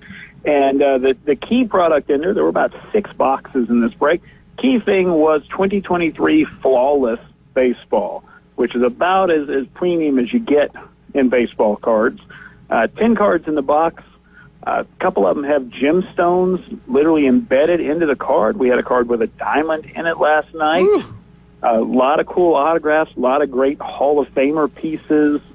in those boxes. So it's something a lot of people would love to open. They like to be in on a break because it's a little bit pricey for most collectors. Those boxes are from year to year $1,500 to $2,500 for those 10 cards. Wow. So those are some high-end cards, and the opportunity to get in just for $100, and you got it not exactly the same as you've spent that, but still a great shot of hitting one of those cards. So obviously it sounds like another successful break and had some really cool pieces pulled. Now, did you have a bunch of people in store for it? Oh, yeah, we had a few. We had a couple of guys bought quite a few spots each, so they were accounting for a good chunk of the break just between the two of them. But, yeah, it's a lot of fun. We do it right after the shop closes. The only way to get in is to have bought a spot into the break. It's real exclusive, real hush-hush, secret squirrel stuff, as a friend of mine would say. And we do refreshments and all kind of goodies and stuff for the people that show up. And have a lot of fun with it. We broadcast it on our Facebook page so you can watch it later. We have some local people who get in who maybe are at work or, have some events, some kids stuff to do, and they get to watch it later on and see all the fun. Yeah, no, it's cool. You guys make it available to anybody who wants to get in. And like we said yesterday on the show, even if you can't watch or show up, you can still get in the break, and then it's kind of a surprise for you when you find out which team and what card you may have got. Yeah, I think the gentleman who got the best card last night, he was not here. To my knowledge, I don't even know if he was able to watch it last night. He is active duty, and he may well have been doing something far more important than watching some baseball cards get opened. But it sounds like he was a good beneficiary. Yeah, absolutely. Was that the diamond card? No, actually, it was one of the cards out of the flawless. So it was a Bobby Witt Jr. Patch autograph, which had a real nice piece of his jersey on there with some cut pieces out of some lettering or some logos, and autographed. And they only made 15 of them. Whoa! So this was number 5 out of 15. Man, so that was a really, really nice card. That's awesome. That is cool. Aaron, do you have anything en route? Like, can you give us a teaser of any sort that you have coming to the store in the next week or so? Or as far as new products? Yeah. It's kind of hard to do since COVID. Everything got really weird, obviously, with kind of every industry globally, supply chains and all that. So right now, a lot of the card releases are, they'll propose that something's going to be out, say the 15th. So they may say, hey, March 20th, this is going to get released. And then on March 19th, they go, oh, no, that's going to be mid-April. Oh, they're teasing us. It's really hard right now to live on release dates. I always tell people when they come in, they're like, I heard online this product's coming out tomorrow. Are you going to have it? And I'm like, the truth is it comes out when they put it out. Yeah. There's nobody forcing them to do it. There's nobody penalizing them for not meeting their release dates. So, we're just kind of at their mercy. They're having issues with their printers and, getting some of that stuff, getting the materials from the players. There's a lot of pressure right now. You guys have talked about Fanatics kind of taking over the jersey production, at least in baseball, and probably, if they haven't already, they're probably trying to with the other sports as well. Well, they're pressuring the players a little bit to only give their jerseys and their bats, et cetera, back to Fanatics to put in cards, not to give them to any of the other manufacturers. Sure. So there's a whole, basically all the card companies right now are sort of at war with each other. They're in court all the time, back and forth, trying to sort this stuff out to whether or not Fanatics can kind of run everything about card collecting or whether there's room for other companies, as there have been for the last, forever, basically.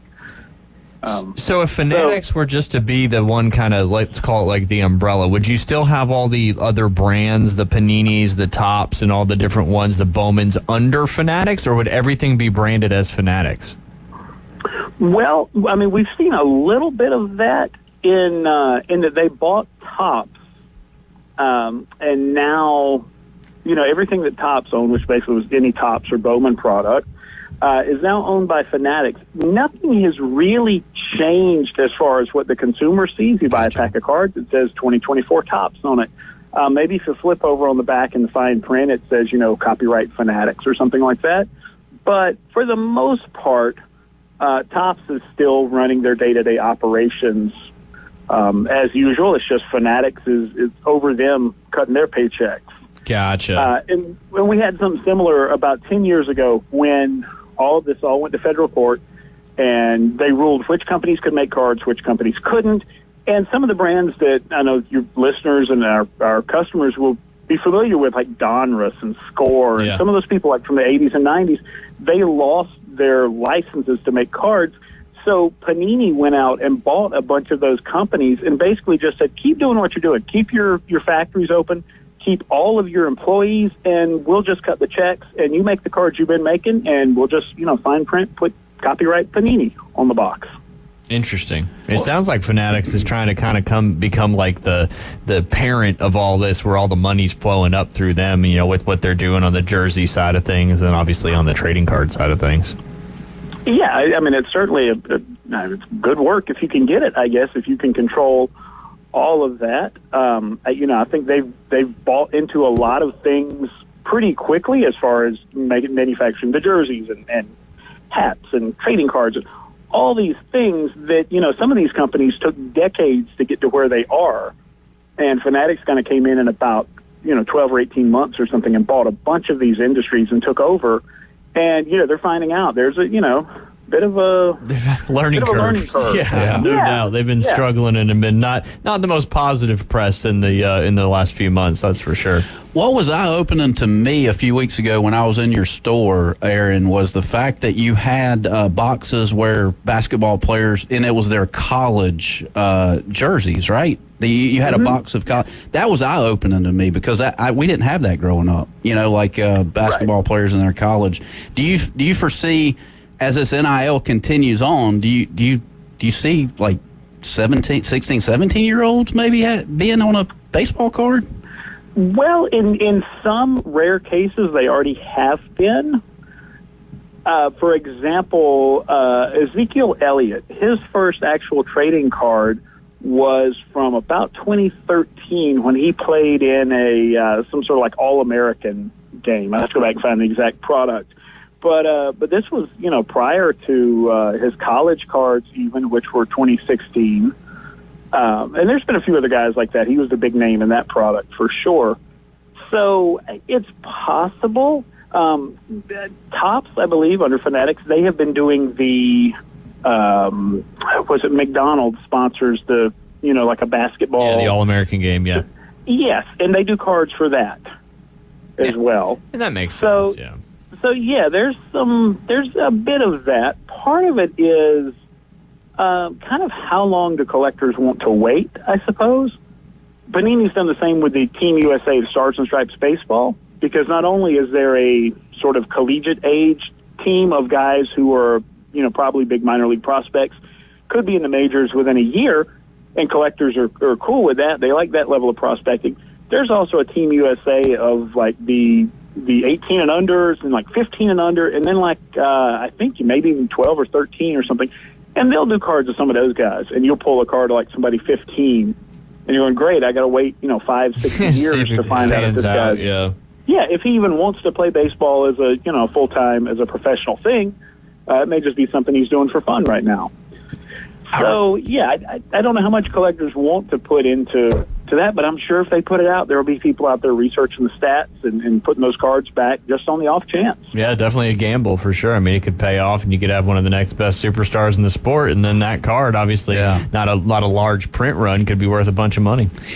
There was 1 or 2 years when I was a kid where there was a company that made, instead of you get the team photo right at the end of the year, and you get your single photos, they actually made a baseball card, and on the back of it, we actually had the stats for the season on the baseball card. You still see that now, And dude, as a 12-year-old, that was the coolest thing ever. That's awesome. That was, absolutely. Yeah, it was amazing. Yeah, and you can still do that, and they got way more stuff nowadays where you get your jerseys framed and all that stuff. It's wild. Yeah. It's wild. Up until a couple of years ago, you could do that directly on Topps website, and they would kind of rotate maybe every few months or so, and they'd give you 3 or 4 different real designs that Topps has used. You could make your own, like your kid's Little League card or any occasion you wanted. People would do it for like their engagements and that sort of thing. And you could do like, say, a 1975 Topps baseball card or 1987 Topps baseball card design, and put whatever you wanted on the back. They're not doing it right now. I hope they bring that back at some point in the future because it's a really cool, fun thing for people to get to do. Yeah, definitely, especially for your kids. Yeah. Now, is that something? It's an official Topps baseball card, you know? Is that something the manufacturer does, like straight through the manufacturer? Okay. Yes, you do it right through Topps website. When they had it available. Huh, that's pretty cool. That is neat. That'd be something I want to check out for sure. Yeah. So with the crazy NFL free agency frenzy and everything going on, and I kind of had a question about card value specific to the NFL. So when you have a player that's, obviously a more superstar premium player that either, goes to another team or in this instance with Deebo Samuel changing his jersey number from 19 to 1, how does that affect the cards from before the change, whether it's the number or the team, and then after the change? Does that have an effect on value or anything like that? Yeah, jersey number really won't.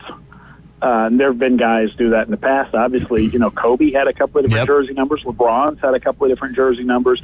It's really more about the card, say like rookie year versus, 8 years into the league, you change his jersey number. It's no biggie. As far as changing teams, sure. I'm sure there are a lot of, I think I read this correctly, but I think there's a lot of Baltimore fans right now going to be buying up some Derrick Henry, right? Yeah. Because now there's this whole, hey, he's on a team that is expected to win and go far and, good playoff performance, even regular season performance is going to affect those card values. So now there's the idea of, hey, he may be on a team that's going to, have a shot at winning it all next year.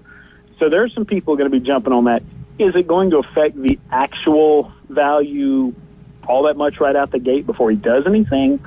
Probably not a lot, but you'll have some more enthusiastic fans, like say, the player's new team, who may say, hey, I didn't collect this guy before because he wasn't, quote unquote, one of us. But now he's got my jersey on, so got to start collecting him too. Yeah, I mean, it makes sense. Kind of like almost like a restarting a little bit there. Where for some, it sounds like it would have to be a pretty specific player, but almost like it not like a rookie year. But the Ravens go on to win the Super Bowl this year in the first year with Derrick Henry. I would imagine that would have an effect on those Derrick Henry cards that come out. Sure. Well, yeah, and it's not even going to be so much this year. It's going to be his rookie cards that are going to go up first. There's kind of a trickle down effect, a domino effect. Rookie year is going to go up first. Then when rookie year stuff gets too expensive, people will start buying the second year. And basically with cards, they're always wanting to go back as far as they can to the earliest part of the career. And a good example right now with active guys, you can see that with Mike Trout. You can see it with Patrick Mahomes. With guys whose rookie year cards can get up to, hundreds or thousands of dollars, then some of the fans go, well, his second year card is only, $40 or $50 or something. I'm going to start buying that. Yeah. Yeah. And it's the same thing happens. Second year gets out of reach, then third year, et cetera. So it kind of start. Obviously, rookie cards are for good players are huge, but then it kind of trickles up as they continue on in their career and have success. Yeah, and you may have Ravens fans right now who are kind of holding their nose and buying a Derrick Henry rookie card, even though it was they never would have bought that before.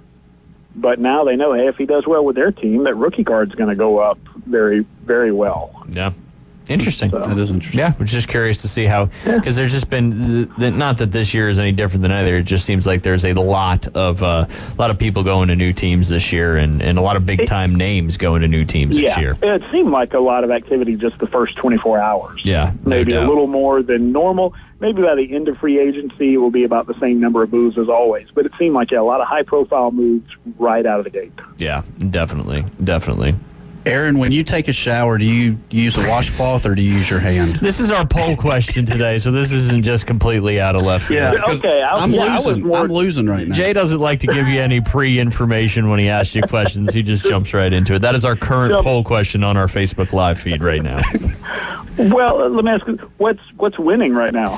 Hands overwhelmingly. Loofah and Washrag each have 17% of the vote, and then 67% to the hands. Okay. Interesting. Indeed. Jay always comes up with bathroom poll questions. It's kind of his thing.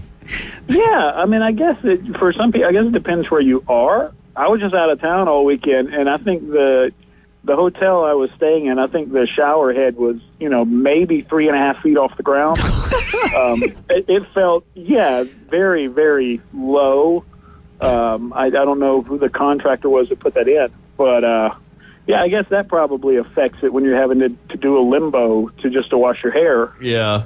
And you couldn't adjust the head upwards. Who gets a shower where it sprays up at you? They usually don't go past the 90 degree, the whatever that is, 180 degrees, and go above that. Typically, and not then how even they if do it does, to arc back down, the shower would have to be like 12 feet long. Yeah, to get the. Otherwise, you're just hitting the ceiling with it. Yep. There you go. So there you go. Yeah. Situationally, Jay, that's a new aspect Aaron brought to the poll question that you didn't even think about. Washcloth or hand, Aaron? Are you still trying to get an answer from him? Yeah. Man, you're tough. I know. Well, here's the thing. I mean, you always, and I'm sure there's going to be an exception to this, but I'm going to go out on a limb and generalize. You always have hands available. You don't always have a cloth, depending on where you are. So I would say that wins out more often than anything. There you go. Aaron bringing the rationale to the poll question today. We appreciate that very much. Hey, Aaron, we got coming up on the end of the break. Real quick, let us know what you've got going on tonight and this weekend, or if there's any other big stuff coming up anytime soon. Sure. Yeah, so we got, obviously, Kids Night tonight, 6 o'clock. Bring the kids down. We got 2 hours of breaks and trading and all kind of fun stuff just for the kids.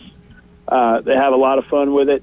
$10 or less, you get your kids involved and all that. They'll go home with some really cool cards. Tomorrow, we got our breaks at noon in the shop. Next Saturday night, Hobby Rip Night. Check that out on our website. Come see us in the shop to learn all about Rip Night. A lot of cool, fun games, giveaways, prizes, refreshments, all sorts of fun stuff.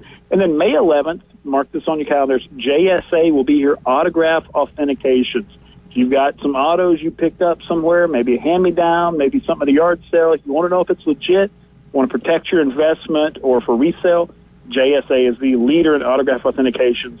They will be here in person May 11th to do that for you. Absolutely. So you come in, pay money, fill it out, and they'll take care of the rest. Yeah, huge opportunity because, and I can speak for it because I brought a lot of items in last time you had it, and just how quickly and easy it is versus having to go through the process to send it off, ship it, get it shipped back, wait. And if you're a guy like me who likes instant gratification, it was pretty cool. So. Oh, yeah.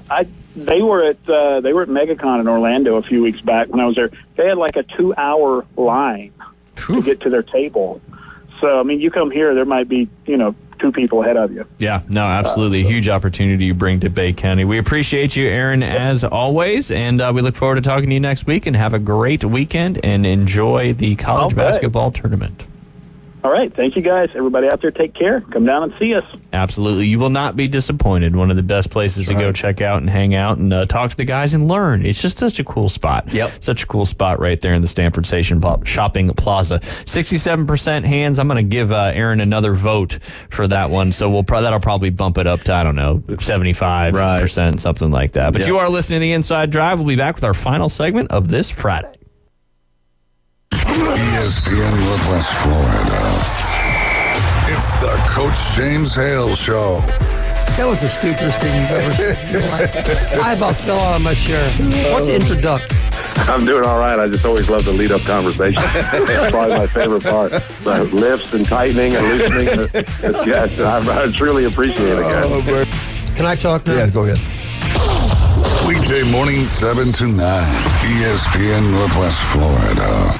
Are you tired of hearing 2 weeks when you call to get your boat worked on? Hey folks, it's Chris Kramer with Kramer Marine and Outdoor, and we'll get you in and back out on the water as quick as possible. We're a full-line Yamaha outboard dealer and Suzuki outboard dealer, and we have master-trained certified mechanics on site. So if it's just an annual service, electronics install, trolling motor install, or all the way up to a full repower, we can take care of you. So stop by and see us in the corner of Frankfurt and 23rd next to Bill Kramer GM, or call us at 850-851-0453. As a realtor, it's important who you choose as your title company. May we suggest South Oak Title? Their offices are modern, comfortable, and state-of-the-art. South Oak Title can close transactions in any location in Florida, Alabama, and Tennessee. Their free mobile app allows realtors to deliver a net sheet in seconds. They provide mobile closing services to accommodate buyers and sellers. Their offices are beautifully decorated, state-of-the-art, complete, safe, and secure. South Oak Title, creating a better title and closing experience through technology and tailored service. Visit them online at southoaktitle.com. Signworks, a business serving businesses since 1985. Everything from signs and banners, vehicles and boats, magnetic and real estate signs, contractor signs, and much more. Signworks can do large format, full color printing too. Signworks, a real professional in the business world. Call Signworks at 785-8899. Signworks, 850-785-8899. Coming in hot. So hot. It'll be a hot one. Really hot. Goddamn. The Inside Drive with Ryan Mulvey. Live from the Bill Kramer Chevrolet Buick GMC and Kramer Marine Outdoor Studios on ESPN Northwest Florida. This is how we do it. And welcome back. You're listening to the Inside Drive live here on ESPN Northwest Florida. Our final segment of this beautiful Friday. Don't forget the afternoon underdogs coming up at 4 p.m. Following them, you'll have 2 ACC semifinal matchups, and the championship will be tomorrow. And just listen to ESPN Northwest Florida all the time, but especially this weekend coming up, as a lot of these final games will be rocking and rolling. And we'll move into Selection Sunday, which will be broadcast right here at 5 p.m. Central Time on ESPN Northwest Florida. Don't forget to sign up for the ESPN Northwest Florida Big Bracket Challenge. Everybody does brackets. Even if you don't watch basketball, you got to do a bracket. It's just kind of part of the season. But we're going to be hosting that here, and it's sponsored by PCB Hobby, Pepsi, Panama City Toyota, and ESPN Northwest Florida. To play the Big Bracket Challenge, Jay, where do you got to go? ESPNPC.com. You'll see the Big Bracket Challenge banner on there. All you got to do is click on that. It'll take you to that page. If you don't have an ESPN Fantasy account, it's very easy to sign up. You just join it, and then once Selection Sunday is done, you'll have an opportunity to fill out your bracket before everything gets rocking and rolling. Because I still think you don't have to fill it out before those play-in games. I really think you just got to fill it out. Do you have to fill it out before the play-in games? No. Yeah. Just before the first game tips on Thursday. Yeah. So you got plenty of time to do your studying and all that good stuff. Or throw darts at a board, whatever you want to do. Yeah. Whatever you can do. Again, that's the ESPN Northwest Florida Big Bracket Challenge. Just head over to our website to sign up for that. It is filling up, and we're looking forward to keeping everybody posted on who's leading after each of those rounds, because it's certainly a lot of fun and just another fun way to play along with the tournament. Quick little update, Jay, on the Players Championship. Wyndham Clark having a day, 6 under par on his final hole. He's currently got a 4-shot lead. He's at 13 under par over Matt Fitzpatrick, and Matt Fitzpatrick is solo second at -9 after a 3 under par round. And then Matt Schmidt, who's -8 after shooting 68, 68. He is 5 back. However, Jay, if you wanted to bet him to win, although he is 5 back, he's still plus 10,000. Ooh. Might as well put a buck on him. Yes, sir. Matt Schmidt. There you go. I mean, he could. He's probably not. There's a reason he's plus 10,000, but he's only 5 shots back, and there's a lot of people behind him. Whereas Scotty Scheffler is 8 under. He shot 69 today after getting it up a little bit, but then dropped a couple coming in. So he is right there, though, tied for third, but 5 strokes back. What's crazy is he's still plus 600 to win the tournament. JT Poston -8, and you also got Corey Connors, the Canadian, at -8. A slew of 3 players at -7, 2 of them on the golf course. One of them just got underway. That's Xander Schauffele. Rory McIlroy on his first hole as well. See how those boys do. And then we got a bunch of people at 6, 5, 4. The projected cut still at -1. We'll see how this afternoon wave does and see if that moves that cut line a little bit there. So we'll pick one of the players. It's going to be kind of tough, but because you got a guy at 13 under par, but we'll probably live from the top 6, which is 8 under or better when we get to our pick'em. And it is time, Jay, to get to the pick'em. Did you find him? Yeah. Why doesn't Hard Rock Bets have the where you can type in the guys so that you don't have to scroll through? I think they do. Do they? I think there's a search thing at the top. And you said Schmidt was what? Schmidt. Matt I Schmidt. see. Yep. I see. There you go. 7,500 is the odd, so $1 wins you 76. He's 5 back. Yeah. What do you think? It's $1. Live betting. You got $1 in your car right now in the change thing, That's I'm it. sure. That's right. That's right. There you go. Yep. That's one of the things about golf is live betting in golf is, I think, almost, not that you don't want to do it before it starts, but I feel, and it might just be me, I feel like live betting in golf gives you more confidence maybe. I don't know. I did a couple yesterday, but now that what's-his-face is kind of running away with it. Just real quick here, because I got on the Hard Rock app. Mississippi State's up on Tennessee right now, 34-18 at the end of the first half. What's the live bet on Mississippi State? -350. What's Tennessee's? +250. Ooh, Tennessee can come back in that one. Man, Mississippi State taking it to them. I'm glad you updated us on that because that is crazy. And speaking of that, you got Purdue is only up by 5 over Michigan State with 7 minutes and 7.5 minutes left to go in the second half. So Purdue being challenged a little bit there in that quarterfinal matchup.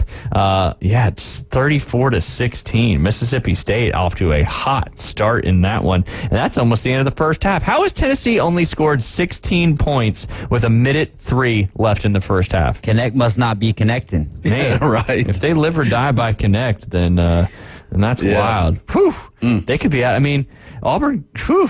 Yeah.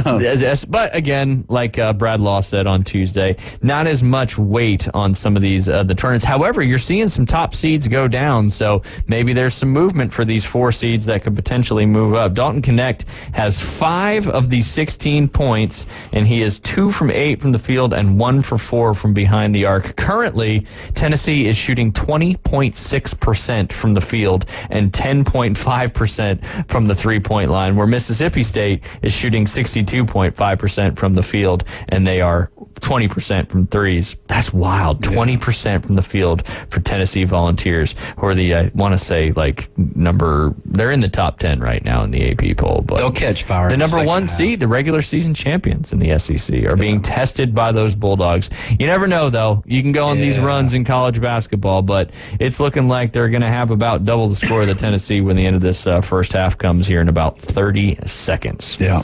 All right, Jay, that leads us to our pick'em for today. You want to start with all the college, or you want to jump down to the golf pick real quick first? We also need a NASCAR winner pick. As we always do every week, we have our steady NASCAR pick. You got Chase Elliott, I've got Joey Logano, and David has Denny Hamlin. And then we're going to have to do a wild card pick from today as well. Golf pick. All right, like I said, we're going to do, obviously, Wyndham Clark. Shoot, he's now 14 under par. He just birdied his last hole. We're going to let you pick first. Okay. So you can go anybody that's 8 under or better. So that means you got Wyndham Clark, Matt Fitzpatrick, Matty Schmidt, Scotty Scheffler, JT Poston, or Corey Connors. You'd be stupid not to pick Wyndham Clark. Yeah, let's go Wyndham. Right. Yeah, I gotta gain ground. Yeah, and we can't pick the same in this one. Okay, that's what we determined last week. All right, David, go second in this one. You want to go second? No. Then I'm going Scotty Scheffler. That's a great pick. That's who I would have picked for sure. Let's see, who are the other guys there that I said? You got 8 under par, JT Poston, Matt Fitzpatrick. Well, I'll go with the second place guy. I'll go with Matt Fitzpatrick in this one. Okay. So Wyndham Clark, Scotty Scheffler, and Matt Fitzpatrick. You got a 5-star. Just a quadruple bogey on 18 for fit. No, just kidding. I wouldn't be surprised, but I think he's already finished his round today. Yeah, he has. Whew, dodged a bullet there.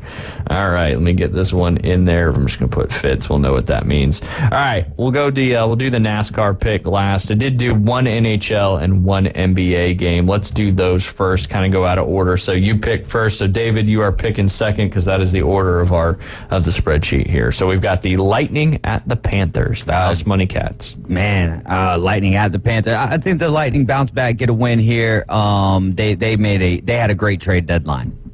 There you go. Remember when we talked about Detroit and how good they were doing? Mm-hmm. They have been falling apart. Ooh. They just lost to Coyotes yesterday, 4-1. Devils won against the Stars. That was exciting, and that was their brand new goalie. And what was crazy is he allowed a goal like 15 seconds into the game. It's kind of a little bit of a fluke goal, but I was like, great, here we go. Yeah. Everybody's so excited. And then we ended up winning it 6-2.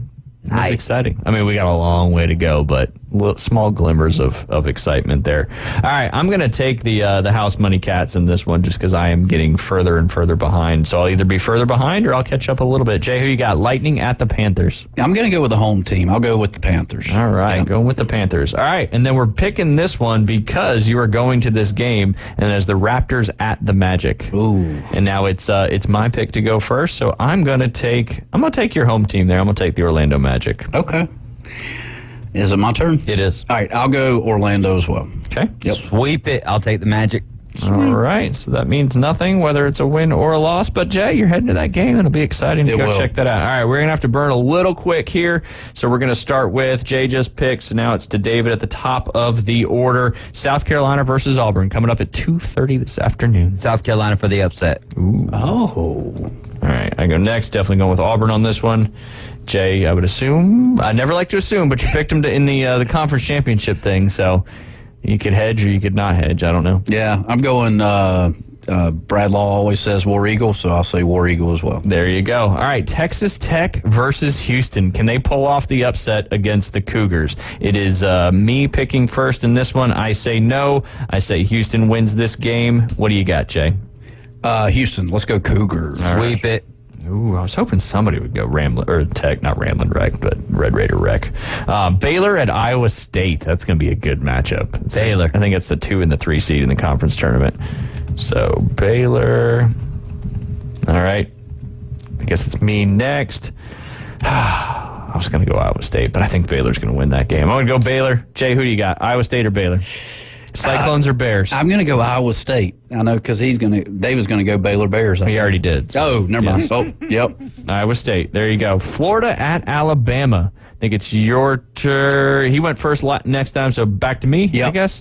All right. I'm going to go Bama in this one. I'm going to go Bama. I want to see the Iron Bowl of the SEC Championship Tournament. I'm going to go Florida. I'd like to see Florida and Auburn get after it. There you go. Kentucky was my SEC pick, right?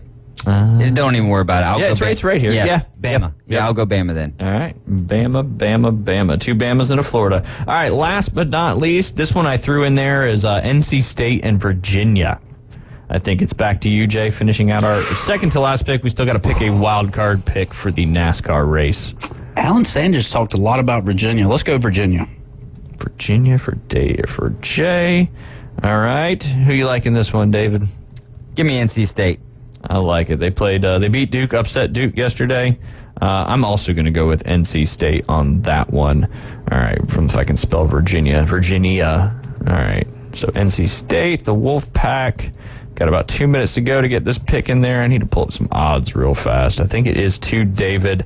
He's obviously got Denny Hamlin for his season-long pick, but who you taking wild card pick in the Bristol, right? Oh, yeah, Bristol. It is wild card. Yep. Yeah, I'm going to go Ty Gibbs to get his first win. Ooh, there you go. Ty Gibbs. Let me go put that one in there. And just because I was trying to do it as quick as possible, I'm going to go with Brad Keselowski. Okay. And then I'll go with the number 1 car, Ross Chastain. So we got Gibbs, Keselowski, and Chastain. Got that correct, right? I don't know how to spell Keselowski, so I'm just going to put Brad. We got it.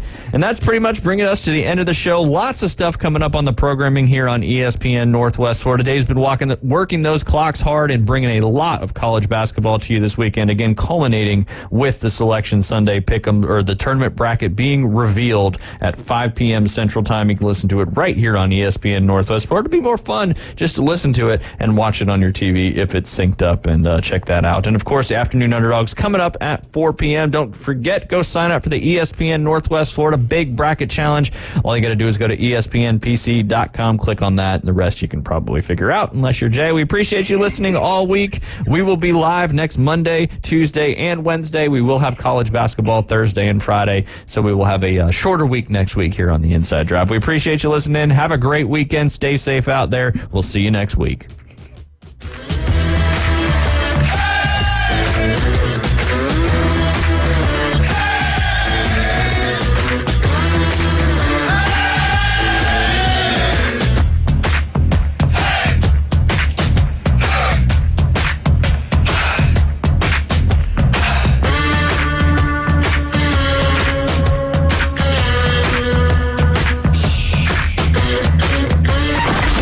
Mornings on ESPN Northwest Florida just got unsportsmanlike. We've been debating the best value when you're going out to eat a meal, and we all said